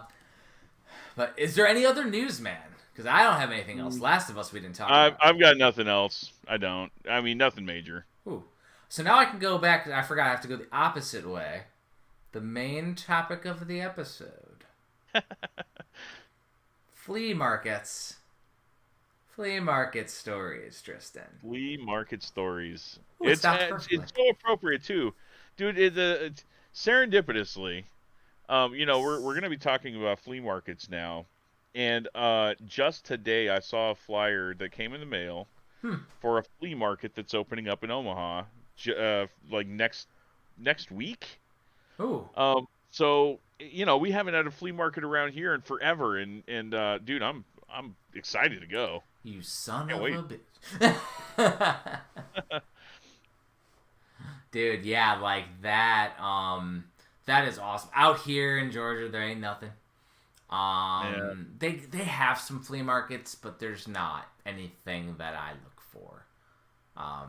The yard sales out here suck too. We went yard selling last weekend, and it was a wash. Like, Well, nah. as far as like my experience with flea markets, let me get mine out of the way. Mine's going to be much more lame than yours. I don't have too much to talk about, but I got old and not less old, and then less old than that. yeah, because my only flea market experience was growing up. Like I grew up in Northern California, Okay. 20 miles outside of Eureka, California, in a town called Fortuna. Okay. Um, yeah, they're like 10,000 people. But Eureka is where we had the flea market, and it was every Saturday, or I think it was all weekend long, but we went every Saturday. It was an indoor flea market, and people had like basically their booths set up and like stuff. They had stores inside this thing that I think they paid rent on. Yeah. So it was the same people every time. Not really too much of a rotating stock. But I mean, at the time, the only thing I was really looking for is video games. Why waste my time with anything else? And there were 3 stores that had video games. One that was like right when you walked in. One that was a little bit further down. With a there was this dude that the owner of that store had like this really high pitched squeaky voice that you just couldn't. I mean, like I can hear it in my head right now. What did it sound like? I want to hear a reenactment. No, you can. My No. voice is too deep to even try. Oh no, I need to hear it now. The people want to hear it, Tristan. I don't know that I can. Seriously. They want to hear the squeaky. I want to hear the squeaky flea market voice. Maybe next time. No. So the third store was this like old couple. And they had usually just like NES games, just random NES games. Although I remember I that's where I bought my copy of Castlevania Bloodlines on Genesis. All right. For some reason, I remember that's where I picked up my copy, my clamshell copy. Interesting. But one of my biggest video gaming regrets is that store, because one time I went there and they had just bought out an entire video game rental store that had a copy of literally every game on the NES complete in box. So I go in there and they have wall-to-wall NES games complete in box. At that time, I didn't know what was what. If I knew then what I knew now, or what I know now, I'd probably be sitting on a complete in box Little Samson and you name it on down. But I didn't know what to buy at the time. It sucks knowing that now. What how around what age were you during that though? I was like 16 or 17. So this was end of life NES for sure. Yeah, because I mean, our Little Samson, Panic Restaurant, Bubble Bobble 2 getting it in 1 week at the same story, not at a flea market. We were college age, right? Like, right. Great. Yeah, so we're talking 1920, still poor as shit. So we had to pull together money to get the games. Yeah. But we knew to get them. At that point. Yeah, I didn't know. We're talking 3-4 years later. That's when our opportunity came. I have so many regrets. I think that's an episode, gaming regrets. Yeah, gaming regrets is sure. Yeah, that's a good one though. No, but like the thing is that 16, number one, you either didn't know better or you didn't have the money. Yeah, oh, big time. Yeah, I mean, if you had a high school job, which I did, I worked at this radio company called C Crane Radios. Yeah. It was this like mail order radio company, and I tested all the returns. They called them orphans, for resale. But so I had some disposable income, even though I had a girlfriend at the time, and spending money on her too. But sure. Yeah. But one other thing. The only thing that I remember buying from the squeaky voice dude, I still have it. It's what did he sound like? Do it. No. Have Coffin do it in the background. I don't do voice acting like Frank does. I'll make Frank do it on stream, just what he thinks it sounds like. Nah, you just make it up, man. I'll make up one later. Okay.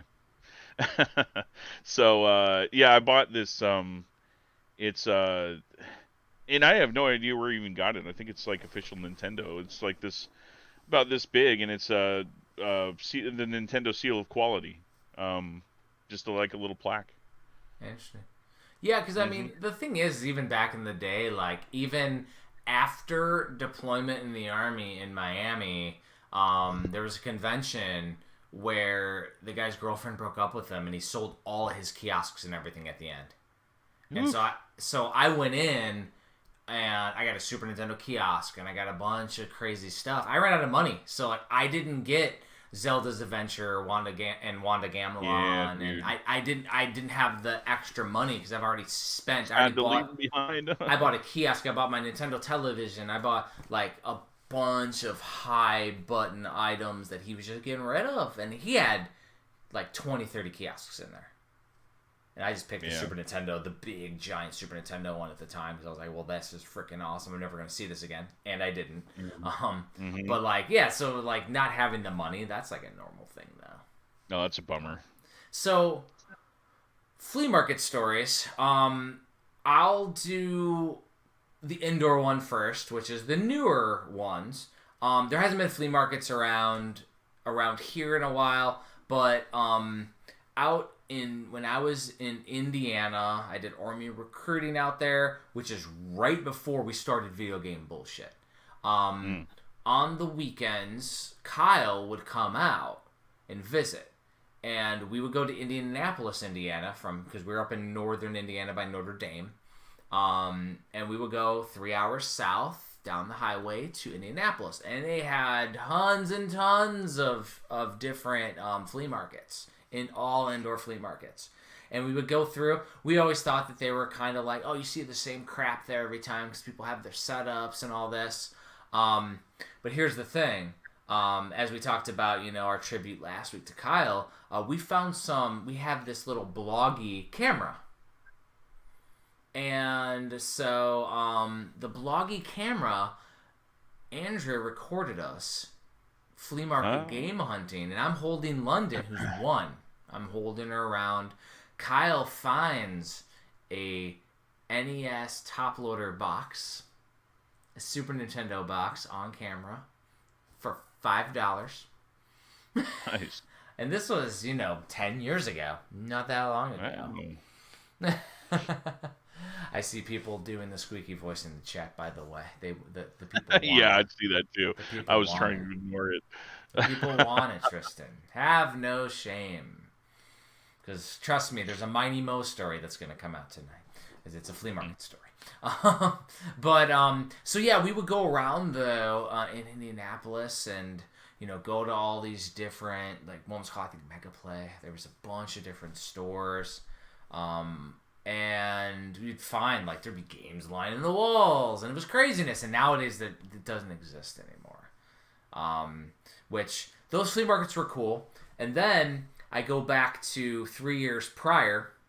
I was in Miami, Florida. This is where my wife moved out there before we were married. We got married out there. But there's a place out over by old Billy Mitchell in Fort Lauderdale, Florida. It's called the Swap Shop. I don't know if you ever heard of the legendary Swap Shop. No. It is a 5-mile area outdoor flea market. Wow. And so they have some of the indoor stuff. We always call it the crap because it was I'm always getting sunburned just thinking about that place. Yeah. But so we would go there on a weekend. We would try to get there as early as possible, and we'd walk it. I remember one time finding a Sega Genesis Model 2 sitting on the top of a trash can, just sitting there. I'm like, oh, there's a Genesis. Let me pick that up. There was a copy of Squoon boxed sitting in one of the areas that I found. I got my Lynx in a Lynx soft case there. I found a Commodore 64 with the monitor and a ton of discs 2 miles away from where I parked. So I had to carry it 2 miles down. Yeah, I was thinking to myself, I hope you had a shopping cart. That is when we decided that we needed what we called Danger Cart. And we would have this cart that we would put everything in. It broke Danger Cart, so I had to carry all the stuff. That's funny. All the way out there. But yeah, it would always be a smorgasbord of amazing games every time we went to the swap shop. And so that one was Andrea and I, my wife, wished that we lived closer to Lauderdale, because we lived on the south side of Miami, and this was in Southern Command, United States Southern Command is where I was working at the time. And Lauderdale is north of Miami, which is also where Ricky's is, which is Billy Mitchell's parents' hot sauce. Chicken. The chicken place. Ricky's Chicken. And they have a Donkey Kong in there. Or no, a Pac-Man in there. They have a Pac-Man in there. I did play on the Pac-Man. We went in there once. The chicken was very, very crazy. Yeah. Pretty funny, though. So, that is later stuff. But as a kid, right by my parents' house, right south, because we were in the last town before the cornfields of Indiana. That's where I grew up. Because Kyle lived in Munster, I lived down near Cedar Lake, which is down a little bit south on big old Highway 41 that goes all the way to Florida. But right before the cornfields, a little bit south of where I lived, right past the last stoplight, is Uncle John's Flea Market. And then there was Barn and Field Flea Market. There's these two big old flea markets. There's probably a mile of land on each one. And you just go around and people bring out all their stuff, put it on tarps. You get stuff everywhere. You find toys. Some of the indoor stores, because they had Uncle John's and Uncle Ed's and all these different places that you could walk through. But it was still a damn flea market in there where stuff was tossed everywhere and sorted out. Yeah. But there was the legendary game seller before the days of the internet that had all the classic games. We called him Mighty Mo. Because when you talk to him, he go, I ain't the Mighty Mo. I'm going to go get you some game now here, man. I got the Mighty Mo. I got the Famicom. That's how he would talk. And he would say Mighty Mo when he would talk to you. And it was ridiculous. And the dude smelled like cigarettes and BO like you would never believe. It was you would... Delicious. Eyes would water, and we just assumed that for some reason the games never stunk like tobacco or cigarettes. I don't know flavor how. Country. I don't know how. But I just remember the first time ever seeing Famicom games there, seeing the Famicom cartridge converter there, seeing an Action 52 in person, a Caltron 6-in-1. Wow. That ended up Crazy. being in Kyle's collection, which we won't say how Kyle got the Caltron 6-in-1, but he definitely got the Caltron 6-in-1. That'd be an off episode one, because he would never tell that on Video Game Bullshit, so I won't tell the story for him. Okay. But it was a classic, hilarious thing. I'll ask you at MGC. How about that? Yeah, it was really cool though. And now I have that copy of Caltron 6-in-1. Nice. I have since gotten a sealed copy of Caltron 6-in-1 as well now. What? Mm-hmm. I have a sealed copy, and the seals were done terribly back in the day. Yeah, crazy stuff. But yeah, so many classic stories of flea markets. And the thing was, I worked as a kid, So like I only had a few I would save a few bucks and I would go there and get an NES game or two. I remember at a yard sale that was right by the flea market, they had them like they'd be like right on the side of the road, and they'd have a couple yard sales, some of the houses. I found a copy of Chiller for the NES. Dang. Yeah, unlicensed game sitting there. And I bought it because it looked cool. It was a gray cartridge or whatever, and I didn't realize you had to use a zapper and stuff. And then there's gore and nudity in it and all this stuff, and I'm like, I didn't even know. Like, that's so crazy. So I had that as a kid because I got it for $1. You know, all the NES games were $1 back in the day. Everything. Yeah, dude. There was a time where people were just getting rid of them, and now that doesn't happen anymore. Well, I think we should talk about that in a future episode. It's what some I think Collector's Quest podcast, the other one, they call it the trough of no value.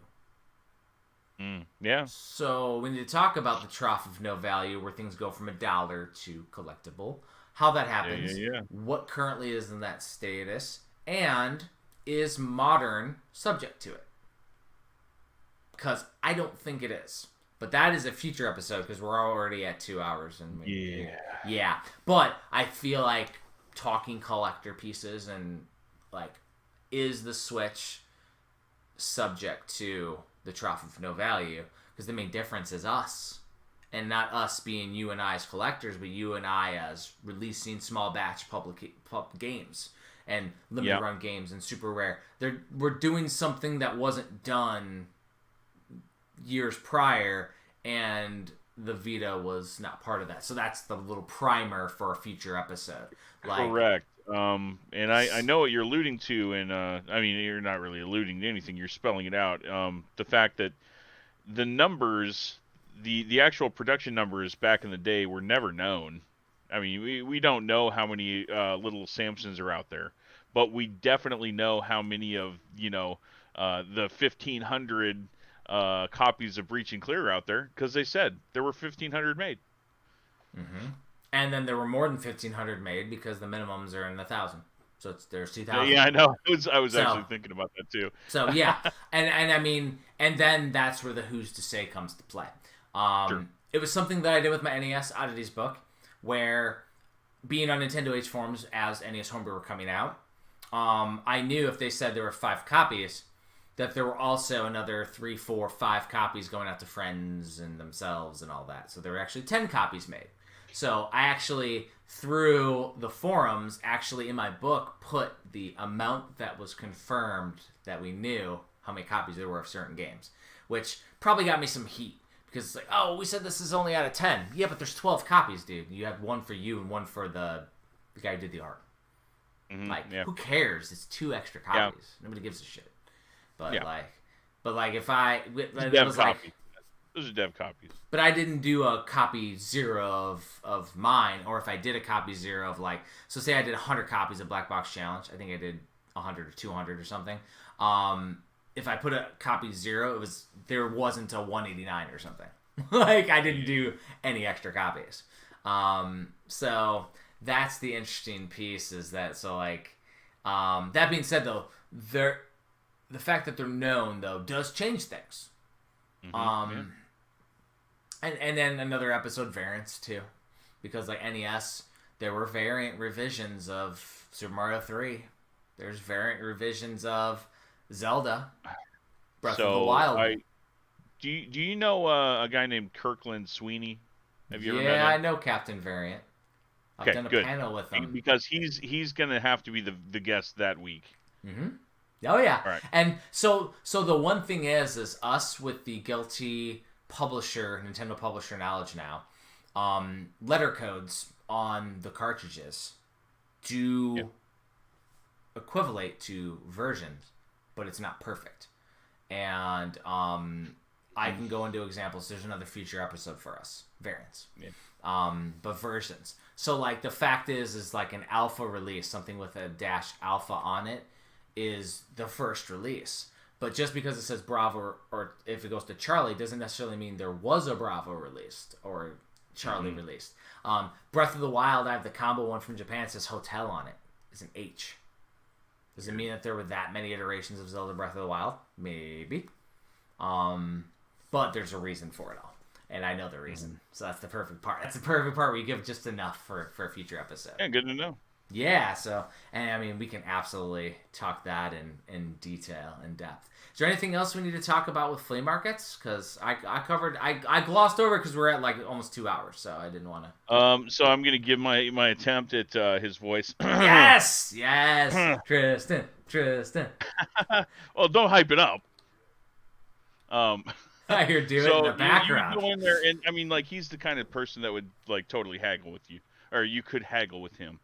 I remember I was like trying to buy an NES top loader from him, and at the time it was like $50. I think that's what he had it for. So you're like, dude, would you do like $30 for it? He's like, yeah, I guess I would do that. I mean, it was like so off-putting. It's like amazing. He had the face that voice should not come out of that face. I mean, it was so weird. Yeah, and you did that perfectly, by the way. That's the perfect bullshit mentality. You got it. We got to be able to enact. That's also why we'll just sing the theme songs when we hear Genesis tunes. Like, here's the thing. I got no shame. I've been podcasting before podcasting was cool, man. We good. No, that's awesome though. Like, in getting a little upgrades. I remember, and I think my Kyle story was a Super Nintendo box. I got the NES 2 box. And it was because it was sitting there as a display, like on their register. And I'm like, hey, is that for sale? And they're like, well, yeah, how much do you want it for? And they were like, you pay $10 for it? Yep. And it had all the styrofoam and all the controllers in it. And I'm like, very nice. Like, of course I want that. Like, that's awesome. I still have the box to this day. I looked over there and I'm like, oh yeah, my shelf's empty. Moving. But yeah. So Tristan, since you did a little bit of bullshit chat, because they've been asking you you put bullshit chat topic in your itinerary. What is that? Yeah, and I mean, this was just like kind of an idea, and if we had time for it, I thought it'd be interesting to ask chat for an interesting topic. Oh, okay. So this will be the time when we ask everybody that's listening live. Go ahead and ask us any question you want. We're going to talk about our bullshit homework because we got to give them a little bit of time to come up with some cool stuff. So we're going to talk about where we're at with the bullshit homework. See where the chat is. If we don't have, something that piques our interest yet, we'll talk about anything else we've been playing, and then we'll go into the chat again and see. So we'll give you an opportunity. So that's awesome. Yeah, that's a great idea, though. I like it. Let's see. Bullshit homework. Metroid Prime Remastered. Yes. Jeez. So, I sent you a picture, Tristan. I happened to post it online a little bit as I was playing. Yeah. So, that was an interesting story. So, I think it was before we recorded episode 101. I finally got a copy of the physical of Metroid Prime Remastered on Nintendo Switch. It was sitting in, I want to say it was Target, and it was in like the little front display. That was the only copy that they had there, and I'm like, hey, can you open that and I buy it? They're like, yep. So I bought it.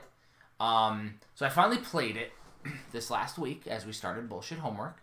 And as I alluded to last week, I had already started Prime Hacks, which is Prime Hacks is a Dolphin emulator that is optimized to play Metroid Prime, and there's a version that has now been updated to have Steam Deck button integration. Cool. And on top of that, they have packs, which I wasn't sure if it was with the Steam Deck integration, but they have graphical packs that can upgrade all the textures into HD. It's not only Metroid Prime 1, but 2 and 3 as well. So I got the whole trilogy like this. But anyways, I had already started Metroid Prime, and I was playing it. The controls are pretty damn good. The only issue that I had with Prime Hacks is that the buttons aren't one-for-one match. So it says press number 1. I'm like, which one's freaking number 1? There's no number 1 on the Steam Deck. Yeah, that's tough. Yeah, so once I'm playing it, it's not a big deal. It's actually where the select button would be. It's how you do the map. It's what it wants you to do is go to the map, so it tells you like what is going on in the area. That's what the number 1 is. So it makes sense now. But anyways, I was playing and got to a save point, whatever, and then let me power up Metroid Prime Remastered. And I'm playing it, and I'm like, man, buttons are the right thing, because it's Nintendo Switch. Looks amazing. I'm like, dude, it just feels dark. It feels real dark. It was during the daytime, though, so I was like, well, maybe it's because it's not night out. You know, I'm just not used to it. And after I got to through the prologue where you're on the space station, and I got to the main open world at the very beginning of the game, I'm like, all right, let me pause this shit. So I pull out the Prime hacks, and that's when I sent you that picture, and I'm like, oh, here's where I'm at the save point. Here, like, it is significantly darker. And so I only have, I call it the Switch Model 2. So I don't know if you realize that there were multiple revisions of the Nintendo Switch before the OLED came out. Yep. I have the red packaging upgrade. They upgraded the processor in it a little bit. And the battery. The battery, and they fixed the plastics from being able to be brittle and broken off. So I have the second iteration of the Switch. I think I got it for like my birthday or Father's Day for my wife. She bought me the iteration. And really, she just wanted to use my old one for Animal Crossing at the time. So it was still COVID time at that point. It was before it was like right before the OLED was released. So I never bought an OLED. You mentioning the Zelda console, that's enough to make me want an OLED now. So I'm playing it without it, but the thing is that the Steam Deck that I also am playing it on is also not an OLED screen. So why does Prime Hacks look clear and bright and all this and the other? And there might be one reason, and it is what I love about the Steam Deck is the fully optimizable, the fully hackable, like make it your own style game. And I had mentioned last week, I have the Decky Loader plugin, right? The Decky plugin on my Steam Deck. There is something called Vibrant Deck that is a plugin, and you can actually turn up the brightness on the OLED, or to make it look almost like an OLED. Like you can turn up the gamma. Oh, gotcha. Yeah. A little bit. I get it. Yep. Like saturation. Turn up the saturation on it. And contrast, the contrast, yes. And you put it up a couple notches, and it actually gives it an OLED effect. So that could be why mine looks awesome. I actually also realized that I had the HUD a little bit transparent on the Switch version and not on the Steam Deck one. So I matched that before I took that picture, by the way. So the transparency is the same on the whole visor and everything. Because that does block a lot of the screen, ironically. But yeah, so that was like just based on the picture I sent you. That was the background. That being said, I did go back yesterday, and I'm playing on Prime Hacks. So that ended up winning out for me for the bullshit homework. I was in the first area. I beat the first boss. I went to the cave area, the magma caves or whatever, and I beat that boss. So now I'm in the winter area. They all have names. They all have fancy names, I know. And that's where I'm at now is the winter area. I had gotten the charge beam now, which is in the first area, and I have the Various suit. And I got... Yeah, because I thought I got the screw attack. I'm like, oh, the screw attack! And then it was the Various suit. I'm like, oh, that's not the screw attack. And I've gotten two energy tanks so far that I found. Of course, I have also the morph ball and the bombs. So I have that too. And then I've gotten 2, maybe 3 upgrades for the missiles. I did notice in the Steam or Switch version there is a casual mode. There's a beginner mode or a casual mode for Metroid Prime. I don't think that's in Prime X. I think it's the original release. So I'm just playing it in normal, and I haven't had any issues. I haven't been dying or anything. I'm just But yeah, man, I've been loving it. I've never played this far in the game. I've never played past the beginning area in Metroid Prime. I've never played 2 or 3. So yeah. So that's where I'm at currently. Absolutely, I want to continue playing. for bullshit homework. Like, we're not done. This is just where we're at currently with the bullshit homework. So what about you, Tristan? Where you at? Okay, well, you're further than me. I'll just put. I'll start off with that. Really? I wanted to see, yeah, because like you sent me those screenshots, so I wanted to play it in handheld mode first and see what it was like with that screen. Mm-hmm. And I'm actually glad that I don't remember a whole lot about playing it on GameCube. I don't think I'm too far in GameCube either, but it was a long time ago, and I have no idea. I just don't remember the story. Yeah. But one thing that playing it this time, I'm like, I got a little further, and then like all of a sudden Samus's suit breaks, and I'm like, wait, you mean to tell me that everything I have, every ability breaks all at the same time? Yeah, right at the beginning. Yeah, right at the beginning. And then, I'm like pissed about that, and like, you're all like super powerful and whatever, but then, Castlevania Symphony of the Night did that to you too. They all with did death. that to you. Yeah, I know. It's kind of a trope. Yeah, death. Yeah, but hey, joke's on him. I've done the death skip before. You ever done that? Yeah, absolutely. It's pretty fun. It's pretty fun going through that game OP. But but yeah, as like Samus in that game, on the handheld mode, and I will always say in the handheld mode, I don't like the controls. And I'm playing it on the Switch. I'm not playing it on the Steam Deck like Jeff is. But as soon as I put it in the dock and I use that Pro controller, oh my gosh, that game plays so smooth, so well. Yes. Oh, it's gorgeous. And I do have an OLED TV, so that helps. I still have my kiosk here with an OLED screen. Oh, very cool. So I don't have a Switch OLED, but I do have a nice screen here. So maybe before I pack it up for the move, I might have to fire it up. Maybe I'll fire it up tomorrow. I highly recommend the Pro controller over the Joy-Cons, though. Unless you have small hands, which I don't think you do, you're going to prefer the Pro controller. So yeah, I got past that initial, the whole countdown till planet blows up and blast off with your ship thing that they do in every Metroid, and that's another story. I give coffin crap about that too. Like, so how many times you mentioned Pro controllers, and I'm holding something into the screen. Yeah. Like, look at this. Dude, your hands dwarf that thing. Dude, this thing was hilarious. This was something at Southeast Game Exchange.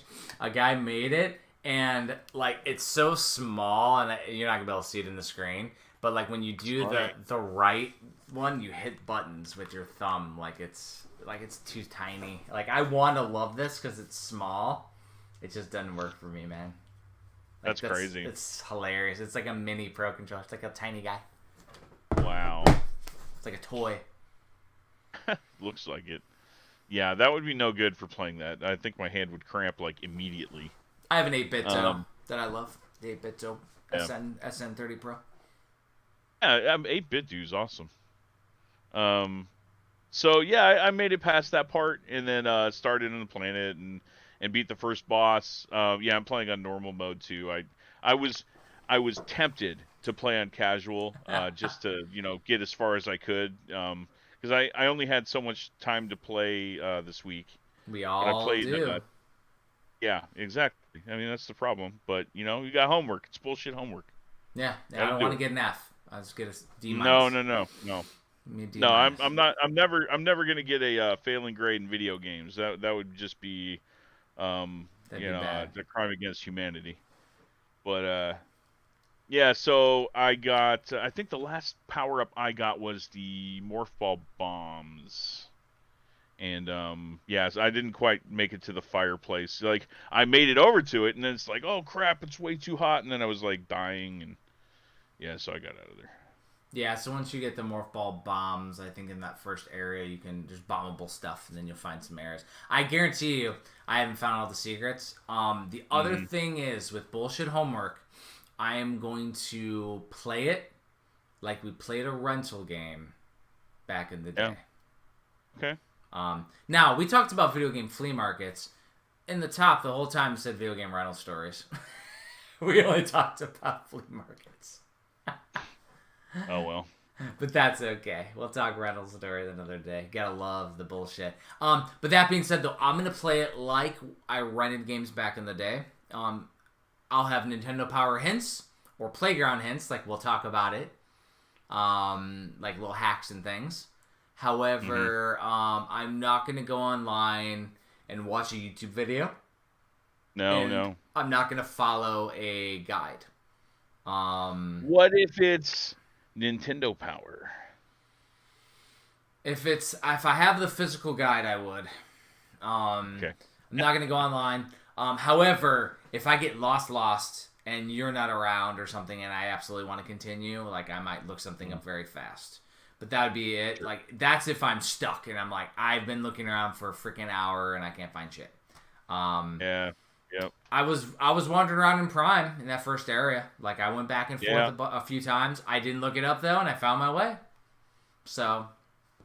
Yeah, but I mean the game plays so well, and I again I can't really remember too much about the first one. Yeah. I mean the original one. So, man, it looks like a modern game. Save for like some of the special effects, they do look a bit dated, like the explosions and stuff. But whatever. They're not going to update everything. Well, so I've only gotten to the planet on Remaster, so I'm playing with the upgraded graphics on the original. Yeah. So, and it looks phenomenal, honestly. It looks great. So very cool. Yeah, I got no issues right now. I've been loving it. The one thing that I really like about the Prime hacks, though, is that as soon as I finish one, I could technically go to two. And it's like... Yeah.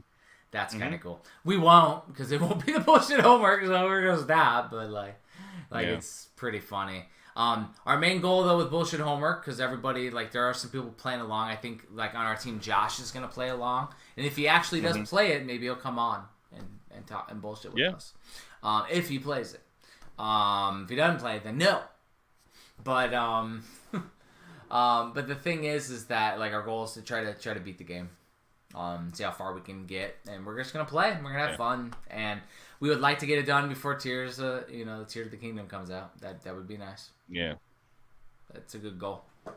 With us being busy and all that, I think that's doable.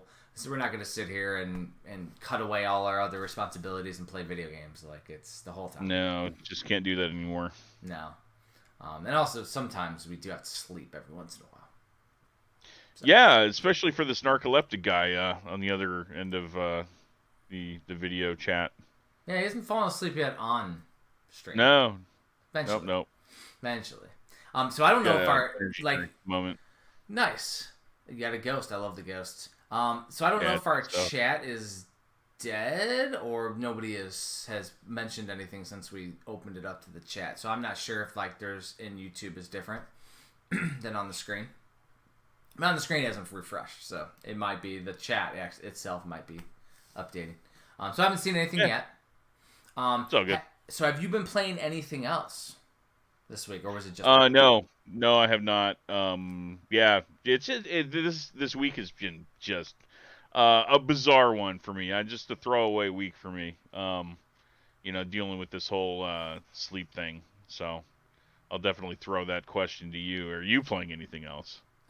Yes. So, I alluded to it last week, and actually somebody did pop up a question. Perfect. So I was just looking on YouTube to see if something popped up, and then it popped up on the screen. But I will talk about the game. So, back to last week, I had mentioned with the Steam Deck, the Decky plugin, they did an update. And there's this thing called Deck Roulette. And so, essentially, you can go to any collection that you've created, and it'll randomize, and it'll pop up a random game. Now, what I mentioned was I created a testing backlog on my Steam Deck of games that I have installed that I need to play that we either could potentially release as a physical, maybe, or I put into my Steam Deck book that I'm going to do for indie gems, stuff that people aren't playing. Yeah. And so what came up on the randomizer, and I have two sections. I have a main section and a budget section. The budget section is any game that's under $10 in Steam.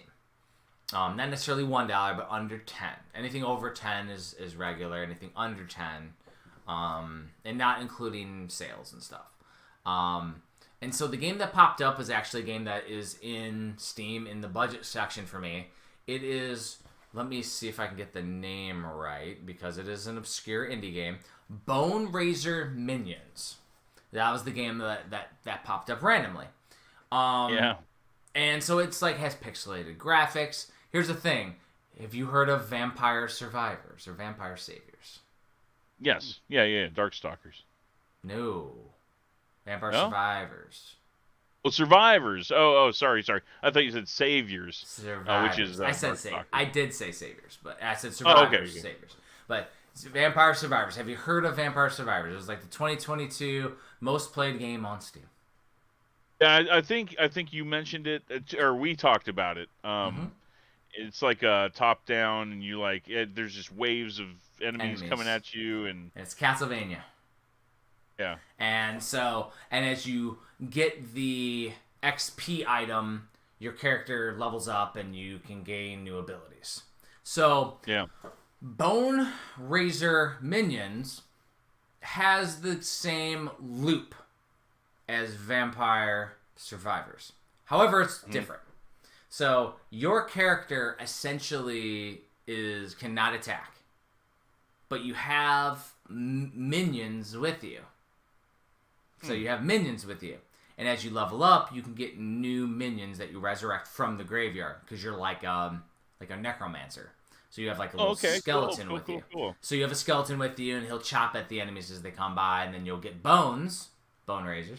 You get bones, and as you get like 100 bones on whatever, what each bone is worth, and it'll exponentially grow as you kill enemies.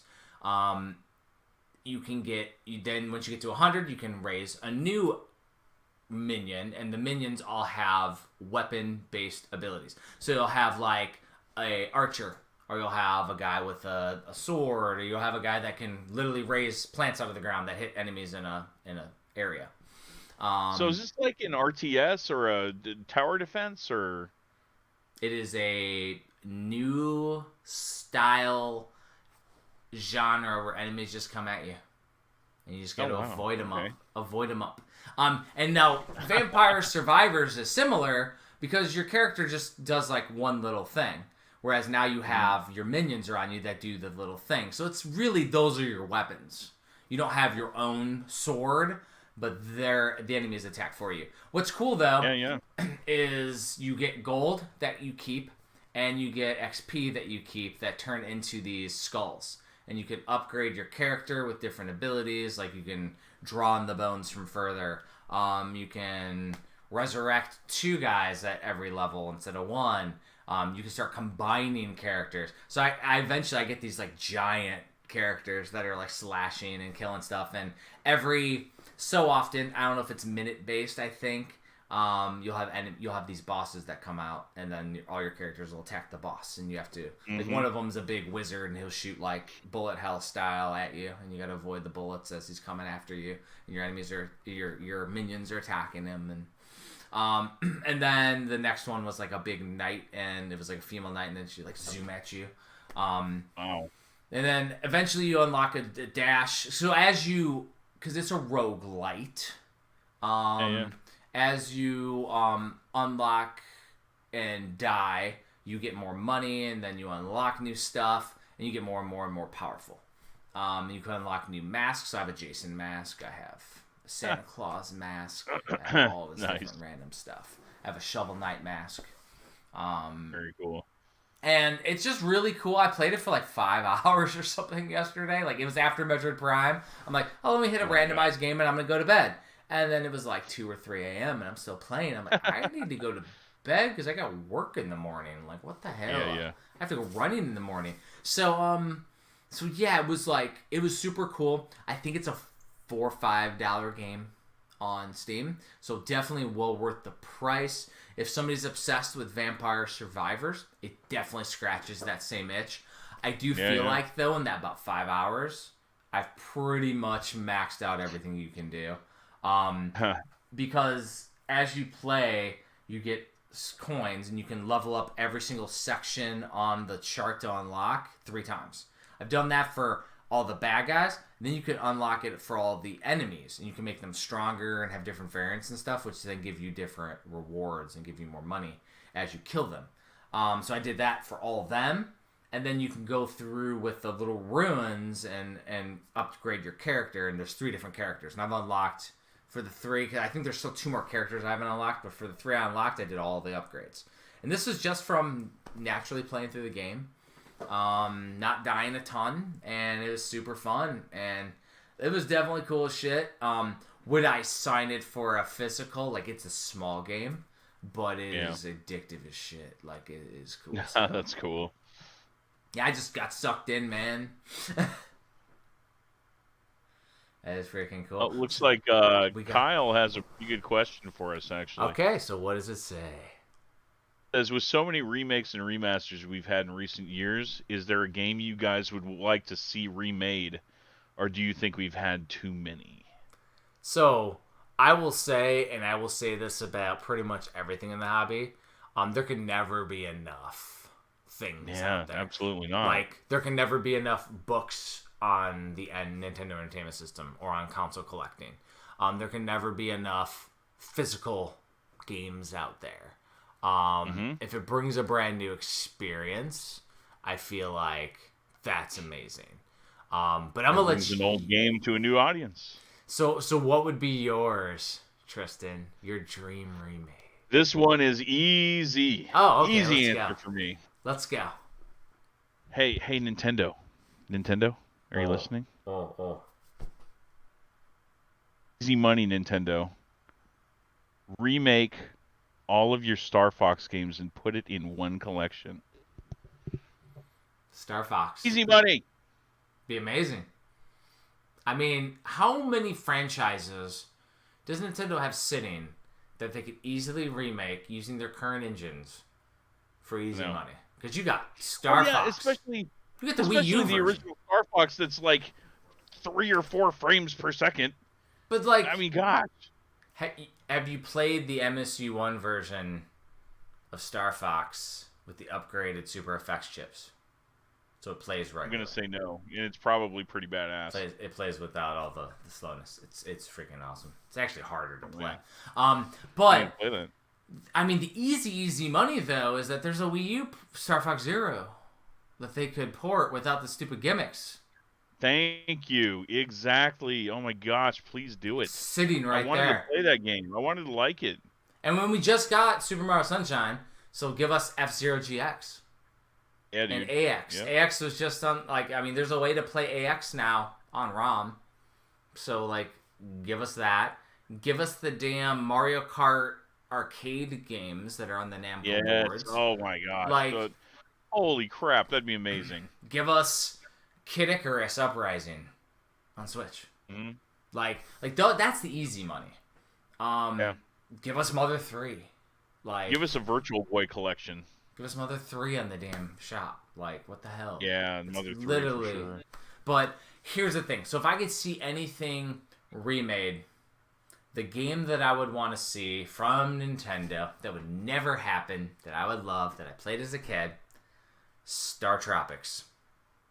Star Tropics, yes. I want a remake. I don't want it redone the exact way, but I do want some secret, maybe tiles, but it doesn't have to be in the grid like it was on the NES. But I want secrets that you can unlock, like Indiana Jones style, where you can literally go through the caverns and you unlock things as you find the secrets in the level and everything. Yeah, that'd be super cool. I want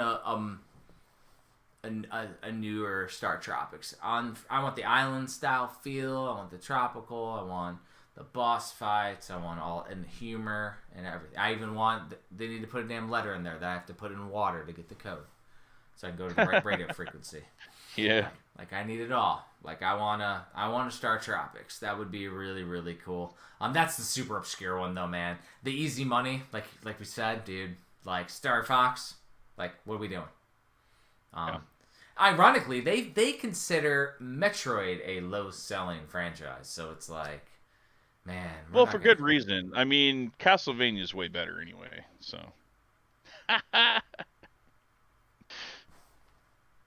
I mean, some of the Castlevanias are great. I know. I'm just messing. And some of the Castlevanias are stinkers. Yeah.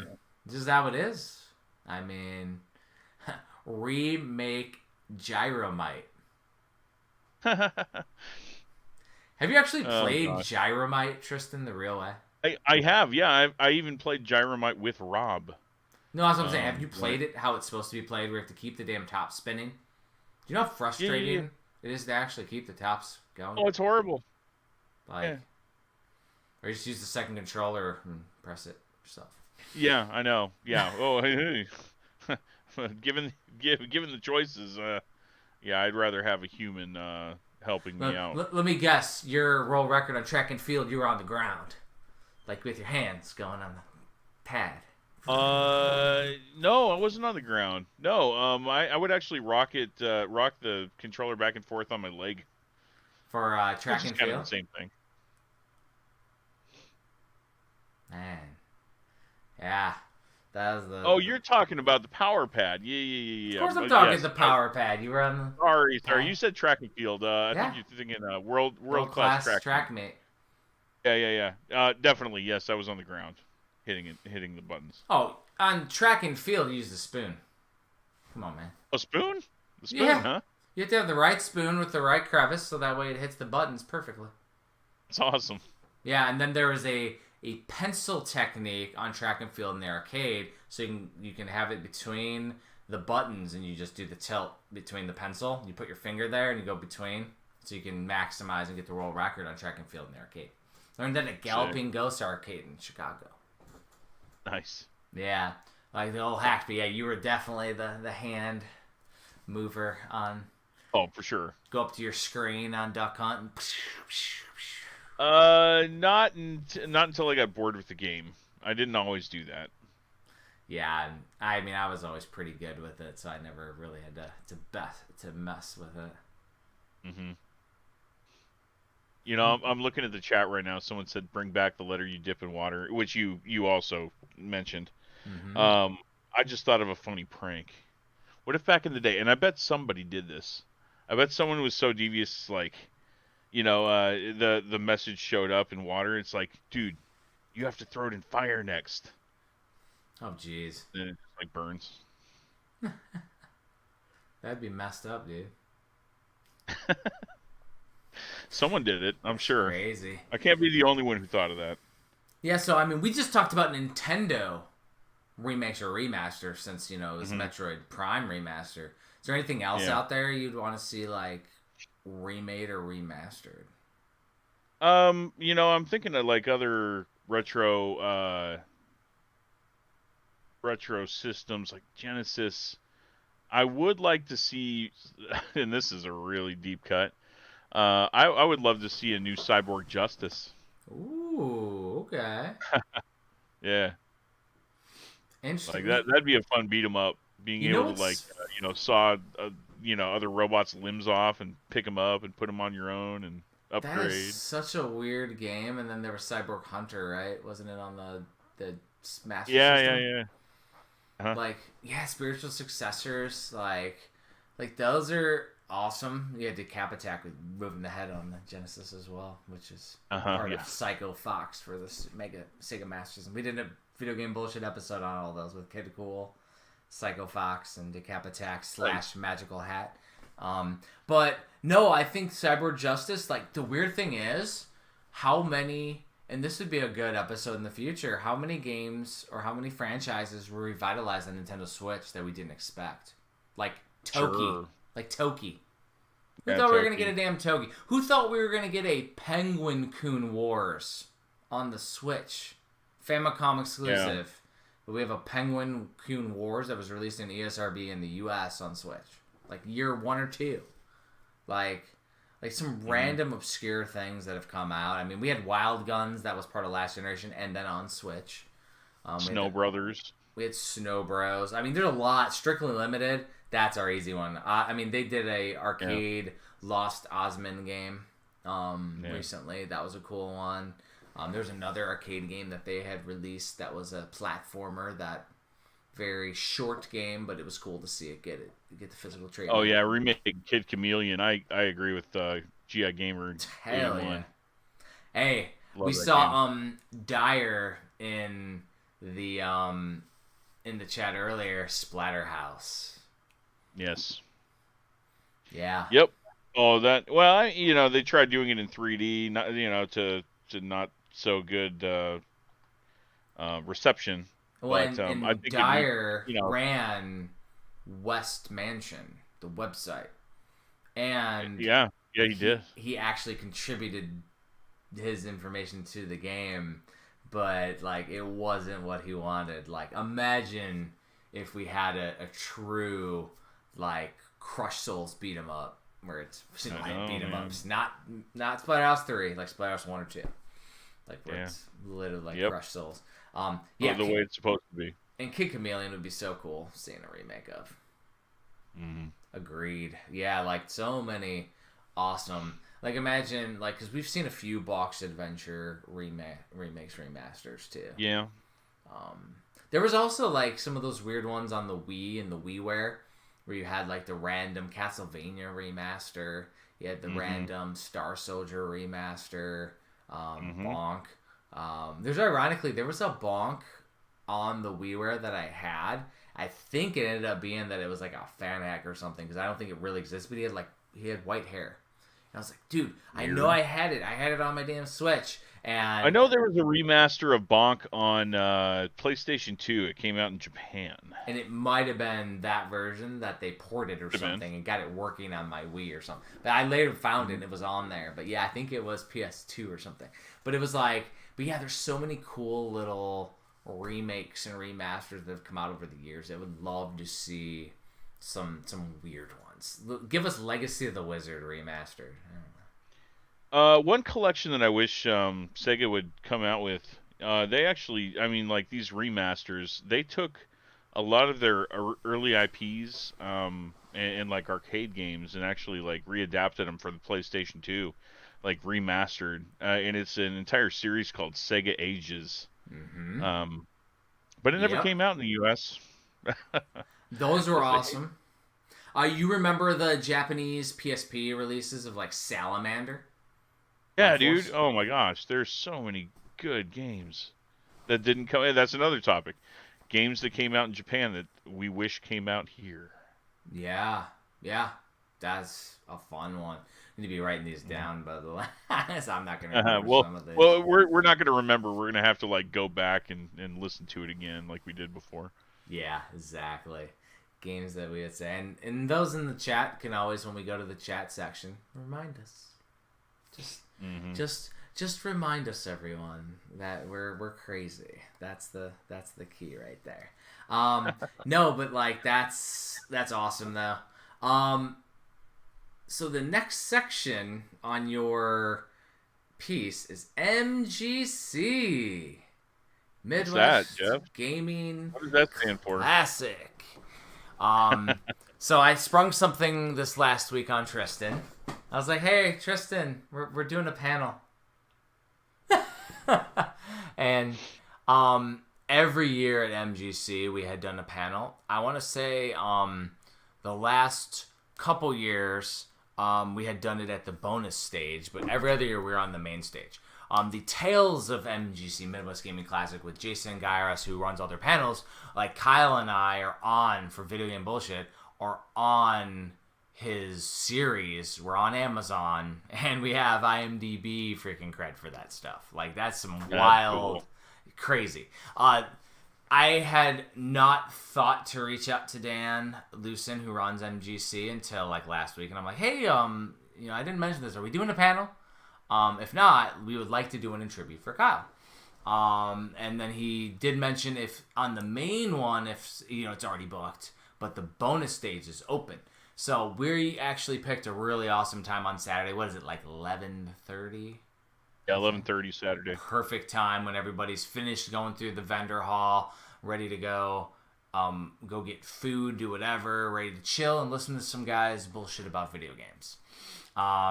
So what we'll do is we'll come up with a good topic, because we actually haven't really talked about a good topic for you, I, and old Eric Coffin, who's going to be joining us because he'll be there too.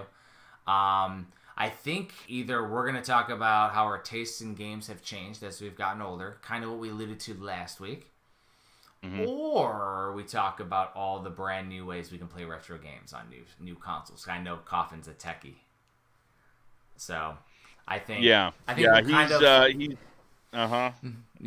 he'd be a good person to talk about the Polymega. That's for dang sure. Well, and it's talking the Analog Pocket, it's talking the Steam Deck, it's talking all the best of the best, stuff that people might see at MGC, might be kind of cool. And maybe we just let the bullshit river flow. And we only got 30 minutes, man. By the time we get done with freaking intros, we're going to be done. Oh my gosh, 30 minutes? Seriously, that's it? That's it. Holy crap. All right. That's the first time hearing that.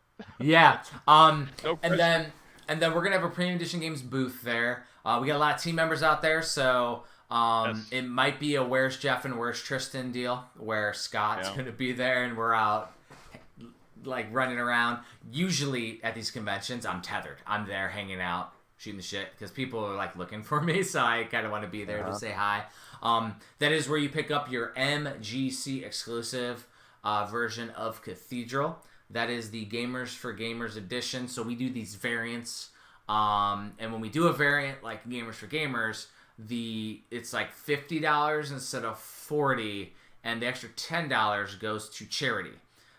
Charity is Gamers for Kids, where we set up game centers or game sections for homeless shelters, so kids can play games nowadays. So that's what that actually goes to, and we've set up, I think, 2 or 3 since Josh has been on the team at Premium. As we actually work with the charity and set the stuff up. So we take the money that we earn from it and supply stuff and some of the refurbished consoles and things like that, stuff that Josh does for Gamers goes towards that too. So it's really cool that we're doing the charity stuff. And that is going to be a very limited exclusive. From what I'm tracking, because last year we did Demon's Tier Plus at MGC, and then there was Demon's Tier Plus at Game On. That's not happening anymore. No convention is going to get the same title. So that was one thing that they asked us, like between the ones that got the conventions that got it, we're not going to have a Game On variant of Cathedral. They'll have a different title of ours if they do it. So that way you don't have to worry about, which convention got, which version of Cathedral do you have? No, it'll be the MGC variant, because there won't be. Yeah. The Gamers for Gamers one, it'll only be at one convention. Or you find what an awesome game to choose. I mean, Cathedral is it's so much fun. It's impossible not to enjoy that game. Well, the other thing is that if you're there, the variant artwork is Paul Niemeyer's artwork, who also did the slipcase for the retail release. It's actually the B side of the slipcase is the main side of the Gamers for Gamers. And Paul Niemeyer is going to be at the convention, so you can get it signed by Paul. Cool. He also did our recent release, which we talked about last week, Rack and Ruin, that's available for shipping. He did the main slipcase art for that. We actually need to get him to do another damn slipcase, because he was doing all of them at first, but then conventions kicked back up and he got busy. We got to work with him. We need another Paul cover on the game. We need more Paul covers in our life, because Paul's awesome. Yeah, he is. Many games for Coffin, MGC. Let me see. GI Gamer is Coffin. I'm gonna guess yes. Yes. I guess so. But that being said, though, MGC is a great time. At Premium, we mentioned challenge patches. There's one patch that you can only earn this weekend. What patch is that, Tristan? I'm gonna show. Oh, that's the I survived hanging out with Premium Edition patch. So I have that right here, right underneath the Premium Edition logo and the hype button. It's literally a margarita glass with a beer, and it says "I survived," and it has our logo. And it's literally one of those things where if you hang out with us on a weekend, you get a patch. And I may or may not allow those when I'm not around to have it. I think it's more fun to find me, and because we do a lot of crazy shenanigans and have stories for video game bullshit when I'm hanging out. We'll have to do a convention stories episode because I got some crazy convention stories. Like mine's gonna be pretty short. Well, we'll have to bring Joe Coke on with us. Conventions you have. Yeah, but you could be there as the influence. Because if we bring on Joe on there, because Joe's been part of a lot of those crazy. Josh, oh my gosh.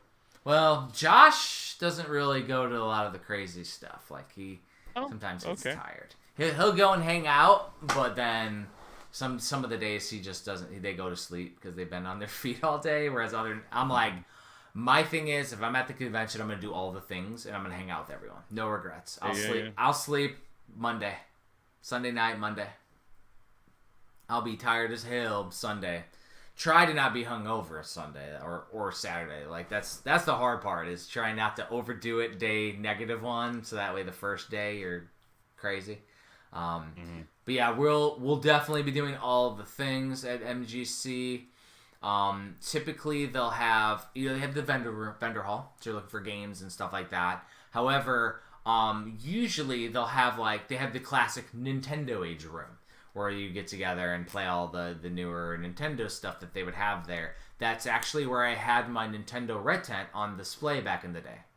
Because I had another Nintendo Age member bring it when I bought it, and we had it for play all weekend at the convention. Now it's kind of like a NES homebrew room. The Nintendo Age room is literally the homebrewers, and then you get a couple of NES maker guys. So it kind of almost is like a NES programmer room now, but it's not because there's this weird thing where the original NES homebrew guys don't get along with the NES maker guys, and it makes no sense. They're all just making cool shit. But yeah, it's like the old school guys are mad that there's too many new stuff in there, and then the new school guys are like, we just want to make cool stuff. Sounds familiar. Happens in every hobby, man. Every community, every section. Does. Happens in books, happens in modern publishing, happens in everything. That being said, though, the last year though, there was they were sitting there with a lot of the newer NES aftermarket stuff that was in the little gamer room. I know this, and then they also had this because they did a middle MGC last year, where in the fall they had one. And so they had the spring one a year ago, but they had one 6 months prior. And the 6 months prior, NES Maker had something set up because they had an arcade area as well, and then they had all the NES Maker guys there with setups and stuff. And it was like an indie spotlight thing. It was really cool. So I'm not sure if they'll have it like that this year, if they're going to do an actual room for them all, or how they're going to have the setup. Because I know Dan said it's going to be different, the setup this year. Either way, though, we're going to have fun. We're going to have fun. Can't wait. It's my first MGC, and, I've heard stories about it. I've only ever been to Portland and a couple down in Texas, Retropalooza. No. And then I've been to Screw Attack Gaming Conventions, a couple of those, and then Super BitCon in Oklahoma. So I've been to a handful. I have. So we were at but Portland I've never been together. to MGC. We were at Portland together. Yeah, we were. That was a blast. So it was a good time. The difference between Portland and MGC is there's going to be a lot more party shenanigans than at Portland. Yeah. Okay. I've been going to MGC for over 10 years. My wife actually posted something on Facebook before I had mine back. But it was 10 years ago on Saturday. My daughter walking through the hallways at MGC in the morning at 1 year old going, la, la, la, to wake up everyone. Oh, my. 10 years ago at Midwest Gaming Glasses. So I've been going there for a while. So I know a lot of people there. A lot of people know Kyle. So I'll probably, it'll be pretty tough. But going through and meeting up and catching up with everyone. It's my last convention that I'm going to before I move to Hawaii. So there's that, and then like the Mortal Kombat dudes, like I've known them for years now. Like Daniel Pacino, who played Johnny Cage. Like I've known him for so long that it's gonna be really cool to catch up. But then like the guy who played Kung Lao, Anthony, is playing with his band where they cover 80s and 90s music. And it's called Kung Lao and the Scorpions, and so he'll be there. Last year, though, he performed and he went on at like 1 a.m. and we were all like tired as shit by then. I noticed that the schedule, they have met like 6 p.m. this year. Okay, good. So it should be like we should be able to roll right into it as we're right before we eat or something. I know we made the mistake of letting Joe pick where to eat, and he picked the steakhouse 2 times in a row, and it was expensive as shit. So we need to be careful of letting Joe pick, but we're gonna have fun. But the thing is, VGBS listeners, anybody that's in the Discord and Premium, wherever, like hang out with us. We'll hang out. Yeah, come find us, man. Earn your patch, or woman. Like I was saying last time, like I challenge any other vendor booth. We're gonna be the friendliest people that you meet all weekend, so come see us. What was it funny, because we have an MGC chat for the premium team, and I think one of our guys, Ryan's, gonna be there. He's like, hey, y'all should bring your Switches so we can game. I was like, oh, that's cute. You think we're gonna have time to game? That's cute. Yeah. We're gonna be. I mean, the thing is that technically you and we're gonna bullshit so much now on the podcast that like, we'll probably be good to play some games, but everybody else is like, we haven't seen them. Yeah. Like, and ironically, I never even really have time except for the day before to go through even the arcade. Like, I mean, I love me some pinball, and I wish I had time to play it. Portland. Oh my god, we were slammed. I think Friday. MGC Friday's usually different though. It's crazy. But like last year, I snuck away, and because like Stern is there, like Gary Stern's there. I know. I saw that. It's insane. I was shooting a shit with him, and he's promoting his new online integration on his tables, and he was showing us how it works. And I set up an account, and it like put it on the website and stuff. And I'm like, man, I can see my scores on the website. This is so cool. So you can do like worldwide leaderboards when you're playing in damn pinball at your house, if you bought it, or at the arcade, or at the barcade, or whatever. Like I was like, dude, that's the coolest freaking thing. That literally took pinball to the next level for me. And I mean, the fact is that I'm hoping that Foo Fighters has some kind of thing like that, because my wife's gonna want to get the Foo Fighters table in the future. Yeah. I still want a Twilight Zone. Best table, dude. So much fun. And then that song is going through your head as you're driving, and you're like, yeah. So here they're drinking the Monster. Dude, that's why I fell asleep. Well, it's funny is like I don't know. I think it's one of the other guys with me in the army is like, dude, it's like after 2:00 and you're gonna drink a Monster, and I'm like, yeah, and I'm still gonna go to bed at normal time. Like you're over here drinking a Ghost right now, and you're probably still gonna pass out in here. Yeah. Oh, definitely. Yeah, it's just like I don't know. The caffeine does nothing to me. And I'm not drinking any alcohol today. So like last week, I know I was drinking some tequila. Oh yeah. Yeah, not drinking anything tonight.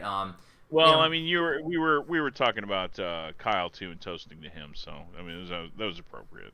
Well, true. And usually at VGBS, I will be having a cocktail. But we did just go out to eat for my daughter celebrating her blue belt, so we went out to Azumi, which is a sushi restaurant, and so I ate a bunch of sushi, and then afterward my wife said, let's go to Sonic, so we took London to Sonic. So nice. got her a blast, a Reese's blast. She gave me some ice cream, so I'm like, I'm not gonna have the little bit of ice cream or whatever that she had and mix that with some kind of hard alcohol. That'd be bad. So instead, I just decided not to drink alcohol tonight, which is behaving, right? One last thing with MGC though. So, what are you looking for? I'm going to be looking for Daniel Pacino. What are you looking for? I'm looking for autographs this time. I have no Autographs? games in mind. I'm bringing my copy of Binder's Tale with me Okay, so get because John. Joe's going to be there. Yeah, John I'm B will actually be going to there. get his. He kickstarted a couple more of his games. Um, He did. Bat um, Bat Lizard Bonanza and Mm-hmm. Wampus, And Wampus, yeah. and I'm going to get those copies from him signed as well. It's awesome. Do All you know part if of the Gamester 81 is going to be there? Mule-niverse. The Mule-niverse. What was Yeah, that? the Universe. What was the question? Do you know if Gamester 81 is going to be there? Gamester 81 is going to be there. So I'm going to bring my Sydney Hunter games too. I want him to sign those. Okay. Did you ever get the Hagen's Alley exclusive Super Nintendo box release of Sydney Hunter? Maybe. Because the only way I'm going to have you to look could, at my Super Nintendo box now. because the I only don't way know. you could get it was to get it from my Kickstarter, and I did. Okay. I did Socks the Cat Rocks the Hill, Little Medusa, and Sydney Hunter, and I redid. I bought the releases and I redid them in Super Nintendo packaging because they were not done in Super Nintendo packaging. They all had something. Okay, well, different. my box is in Super Nintendo packaging, so do I have the Hagen's Alley release then? Probably. Because the Okay. box is Super Nintendo orientation, but it's not Super Nintendo packaging. The box sucks. The quality of the box is bad. I use the actual Super Nintendo box. So if it's glossy, if it says Hagen's Alley on it, limited edition, then that'll be an Take a indicator. look. That'll be an indicator. I'll take a look. Yeah, that's awesome. So Lester will be there. You'll also have Joe Granato will be there with 8-Bit Heroes guys. Mhm. Yeah. So you're gonna have Joe Sherman there, who did the Turtle games, so Turtle Rescue, stuff like that. He's gonna have Krabby Attack there, I think, so you can buy Krabby Attack and his homebrew. Nate Peters from Doodle World fame will be there. And Cool. I think he also is gonna have something there too. A couple of them have like swag too. You can get some plushies or you get some other things for playing their games. So that'll be super fun. And Dale Coop will be there, who did Coop 03. I'm not sure what he's showing off. Yeah. He's from overseas. He's from Europe, so he was visiting for PAX last weekend, and he's going to MGC this weekend. So it'll be cool to see Dale, because I don't think I've actually. Yeah, I think he was at MGC one year, but I don't think I've actually shot the shit with him. I'm not sure if Artix will be there, which he did Dungeons and Doom Nights. But I think there was a chance that he was going to be there. If you have, your super rare Strangulation Games triple pack for the NES homebrew of Members will be there. It's the rarest homebrew game. There's 3 in existence. That's insane. He actually wired and programmed them himself, and he doesn't even know where. Wow. Yeah, he doesn't even know where they're at. But yeah, he'll be there. I think last year Jordan was there. Jordan did Space Raft and was working on Project Sword, which is now called Sword something. The Storied Sword, I think is what it's called now. And he's working on that with another guy, which is called Bite the Chili Productions. So this is off the top of my head that I'm remembering who's going to be there and what projects they're working on. A lot of the NES homebrew community. The other side of the factor is the retro side. Usually Sean Kelly's there, which he was also at Portland doing the Vectrix stuff. So he should have a bunch of his Vectrix homebrew there. Last year there was a guy that did Atari Lynx homebrews. Original ones that are out of stock that are super expensive online because he only sells them at conventions. Wow, that's there cool. was a second Vectrix guy there too. It's Sean Kelly's other guy. And then there'll be a bunch of Nintendo Age folk there selling lots of rare stuff. I'm not Christian looking at will be there for sure. Yeah, I'm pretty sure Christian said he's gonna be there. And I think the Tetris World Championships are gonna be there, so you might see Uncle Tusk. Might see Vince. All right. Oh, I hope so. I need to ask him some questions. He was there last year, so I carried him around on my back like Yoda. And if you know, Yep. I hope Vince is there. This tall. Vince is tall as hell. Old Kiefer Sutherland. Yeah, so he should be around. Which also means hopefully DeLuca's around. Steve DeLuca. Bring your backward controller. You're totally rad. Yep. I love it. Rad Goofy controller. Foot. Your goofiest foot of all the controllers. Yeah, there's so many cool creators. That's the thing, like knowing so many people from the area, from the conventions, from the communities. That's my favorite part about going to the conventions. MGC is definitely, one of the favorites of the year. It's just because of the history with it. Too Many Games is the same way on the East Coast. So a lot of the friends at MGC aren't at Too Many Games, and at Too Many Games, they're not at MGC. So Too Many Games is another great one. Portland, a lot of those guys are at MGC, so there should be some replication. I don't know have you met John Lester though? Yeah, several occasions. Yeah. Okay. Really nice guy. Yeah, I mean he's a good dude. I mean I've been on. Yeah. I gave, in fact, at Portland, I gave him a copy of my book, and on his channel, Gamester81 YouTube channel, he did a review of it. So. That's right. He was at Portland with his family. He's with his fam, so we didn't get to hang out. Yeah. Yeah, super cool guy. I'm not sure if he's just going with Scott or what he's doing, because I know Scott's flying in too. But we'll see. Scott Squatch? No, Scott. Our team, Scott. Oh, that's Scott. Yeah, sorry. I mean, I know Scott Squatch too, so. Yeah. He's a good dude. He was on a panel with me at Too Many Games back in the day. Cool. And I saw him at Really Red Weekend Getaway. Yeah, I'm not sure. I haven't seen if Riggs is going to this one, because Riggs tends to go to a lot of the conventions, stuff like that. Like, I do know, I think Steve Wright was on the list.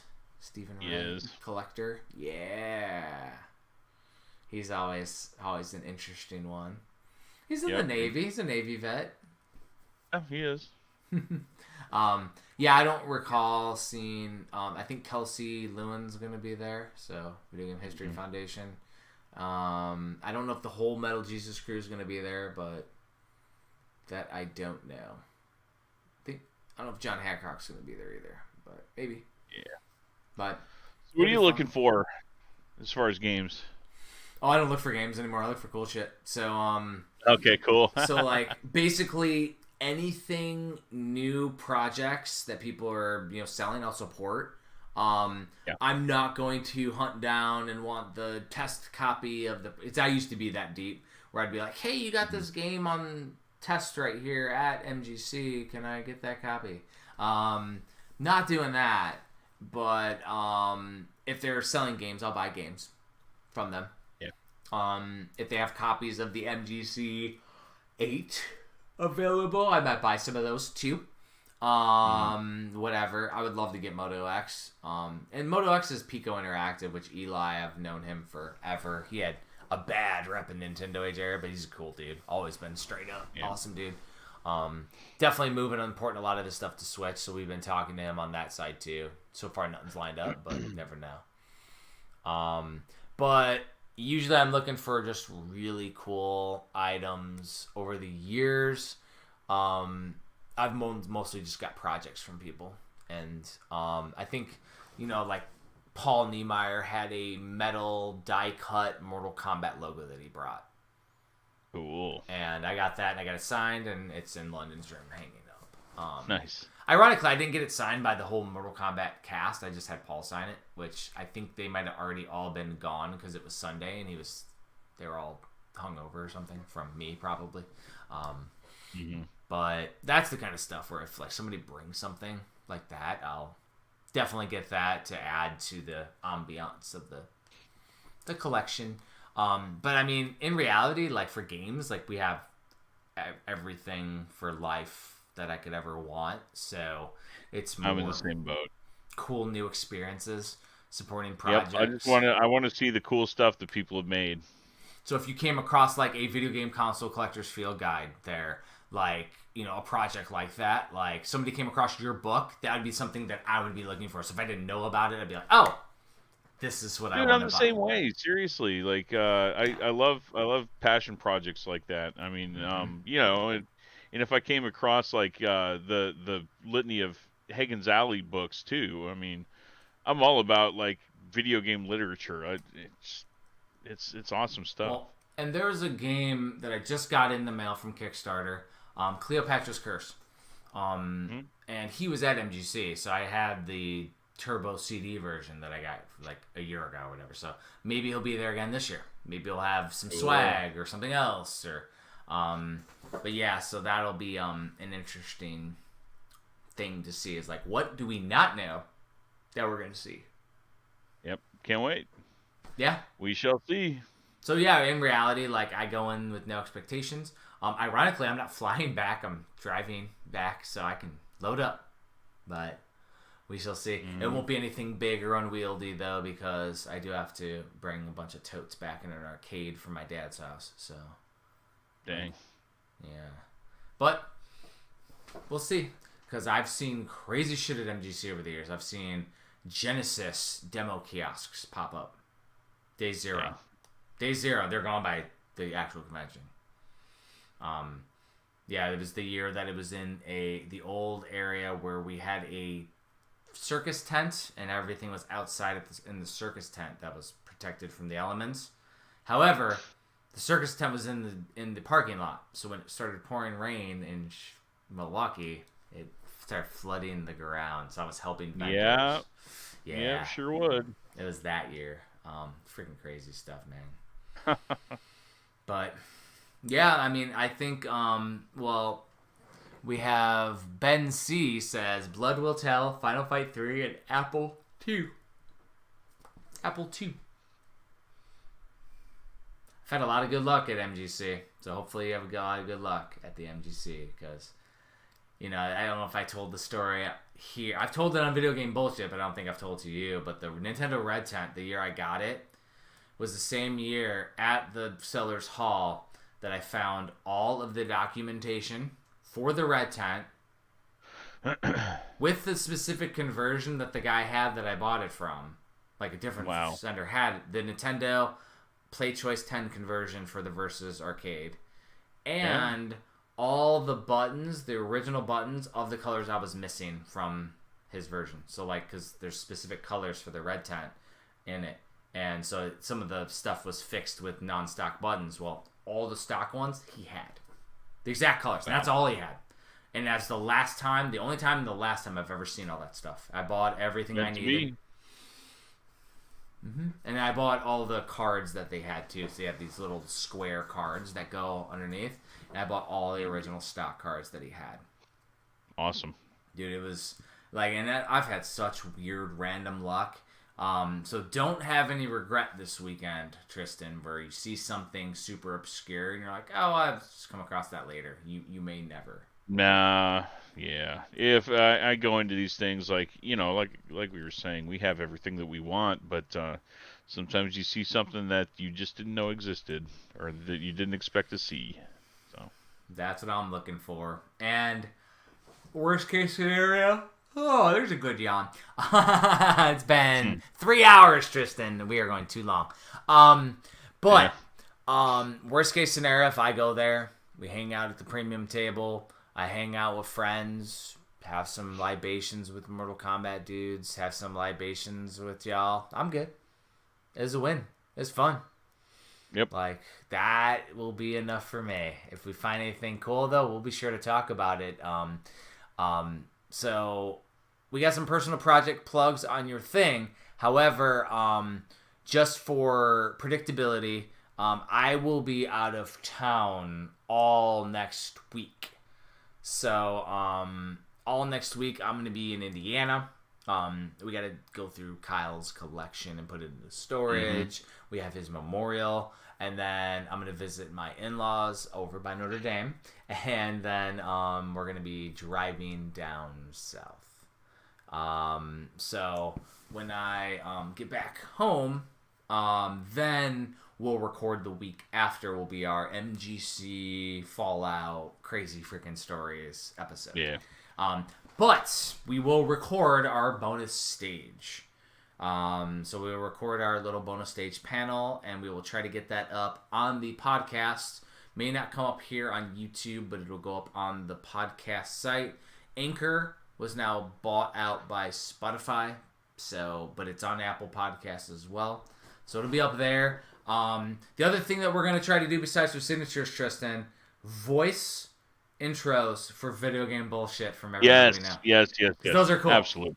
Yeah, that was the one thing. I had old ones from Howard, and I had one from Tim Kitzrow that I tossed on. We're gonna see Tim again. Maybe I'll have him say something crazy again this year. But I'm gonna try to get everybody. Dude, let's get him to say "boom shakalaka," please. Yeah, I'll get him to say some craziness. We're gonna have to do convention stories because I was with Ryan, which is on our design team, Ryan, when we were in Classic Game Fest, and we're with Paul Niemeyer, Daniel Pacina, and Tim Kitzrow, and we're at a freaking jazz bar listening to new age jazz while Pacina's drinking old fashions and I'm drinking margaritas with Tim, and we're just nailing back and just hanging out, just listening to freaking jazz downtown Austin. And it was like packed in there, and we're the oldest dudes in there, and I'm probably, and Ryan are probably not the oldest dudes, but like we were the hanging out and enjoying ourselves. Mm-hmm. So who's to say what kind of crazy stories we're gonna have? We shall see. Yeah.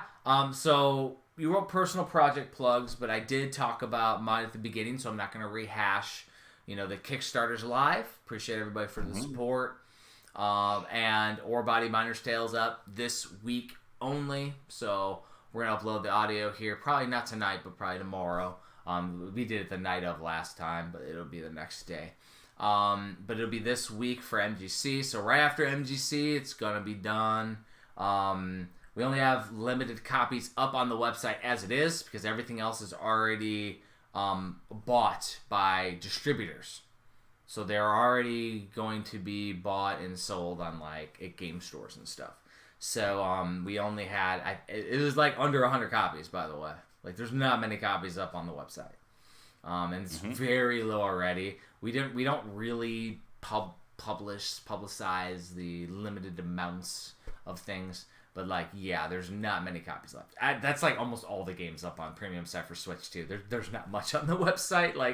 When stuff goes, we get so many emails oh, I didn't know it was gonna go away. And our marketing guy tells people on social media, but social media is a blind thing now for premium.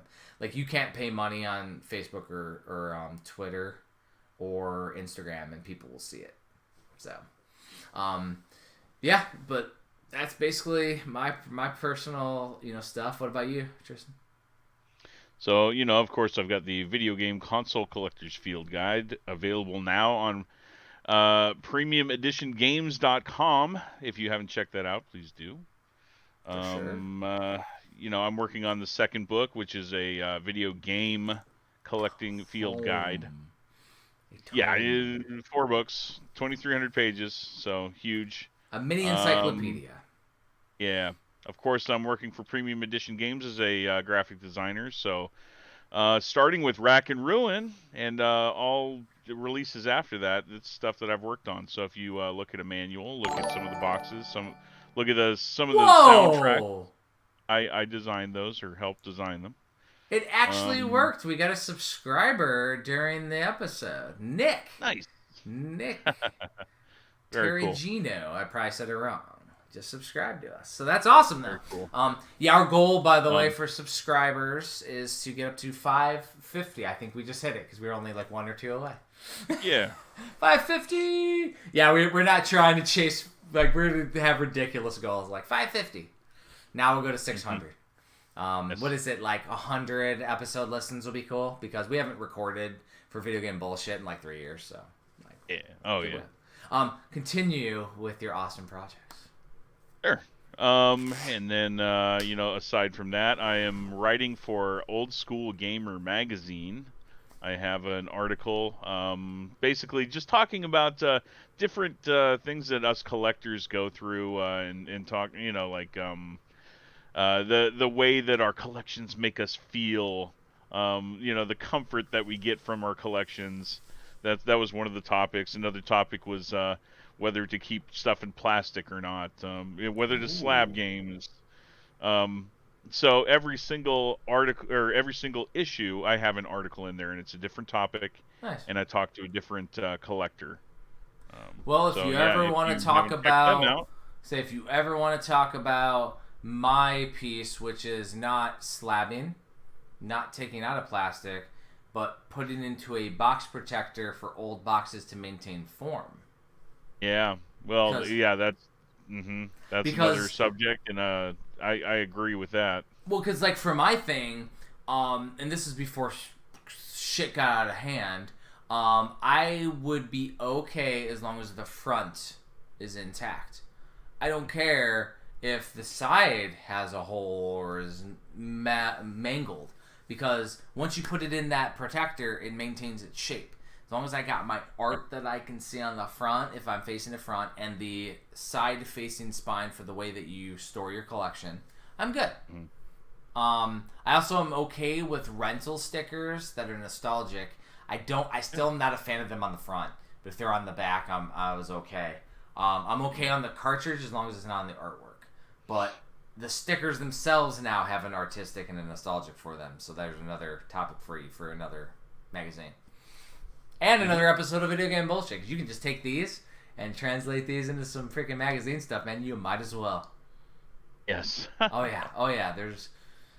You should. It'd be fun as shit. Like talking several things. Oh yeah. There's so much to talk about. And it looks like Ben C in the chat went and checked out Hagen's Alley and is going to be checking out some books, which is awesome. Let us know what you see. Let us know what you think. Very cool. All right. That it, Tristan? We good? We're going to put a bow on it at 3 hours and 10 minutes coming up.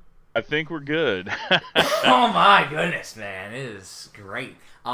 We actually started an hour later tonight, and that was simply because of London's karate. However, once I go to Hawaii, we'll have to be later because I'll be earlier. So, yeah, so we'll be starting even later into the night. So it's good. Like 9 o'clock p.m. for me right now. What time is that for you? Like 7? 9 o'clock p.m. is I'm only an hour back from you. Okay, so it's 8 right for now. you. So that's still... Yeah. Yeah, because once like it's gonna have to be even later, which is gonna be crazy, man. Yeah, we'll figure out the time difference and find out an optimal time. If we can do it on Fridays, that would be even better, because then I wouldn't have to wake up in the morning. And yeah, we will see what my schedule looks like, and maybe Fridays might have to be it for us, because it sounds like if it's gonna be late, that might have to be what we do. Yeah. Especially like Fridays is gonna be a Friday for me. I'm gonna have to wake up and probably go flea marketing and yard selling with my wife in Hawaii. Yep. But let's close her up. So everybody, thank you for listening to Video Game Bullshit. As always, you can find us on social media. We don't have VGBS social media. We'll probably just keep it to all our personal stuff for now. But I am back on Facebook, so those of you that have had me before, I'm only adding fans and friends this time. You know, fans and friends and family, and so if you've had hung out with me in person, that's what I'm adding on Facebook, Twitter, message, and you still message me on Facebook, still message me on Twitter, do all that fun jazz. What about you, Tristan? Yeah, so I've got a Twitter. It's VG Console Guide. At VG Console Guide. And then, you can reach me on Facebook. Facebook is definitely the best way to reach me. Or, the best place to hit us both up is we have a Discord for Video Game Bullshit, as well as Premium Edition games. But we do have a Discord for VGBS. It's the Hagen's Alley one and VGBS. It's been there forever. We post... We have a Video Game Bullshit homework section. We have an episode section. I think we have one more section in there. So there's upcoming projects for Hagen's Alley books, I think. So if you want to go in there and check it out, it's cool. It'll only be as cool as we all make it. We'll post some links on Facebook eventually.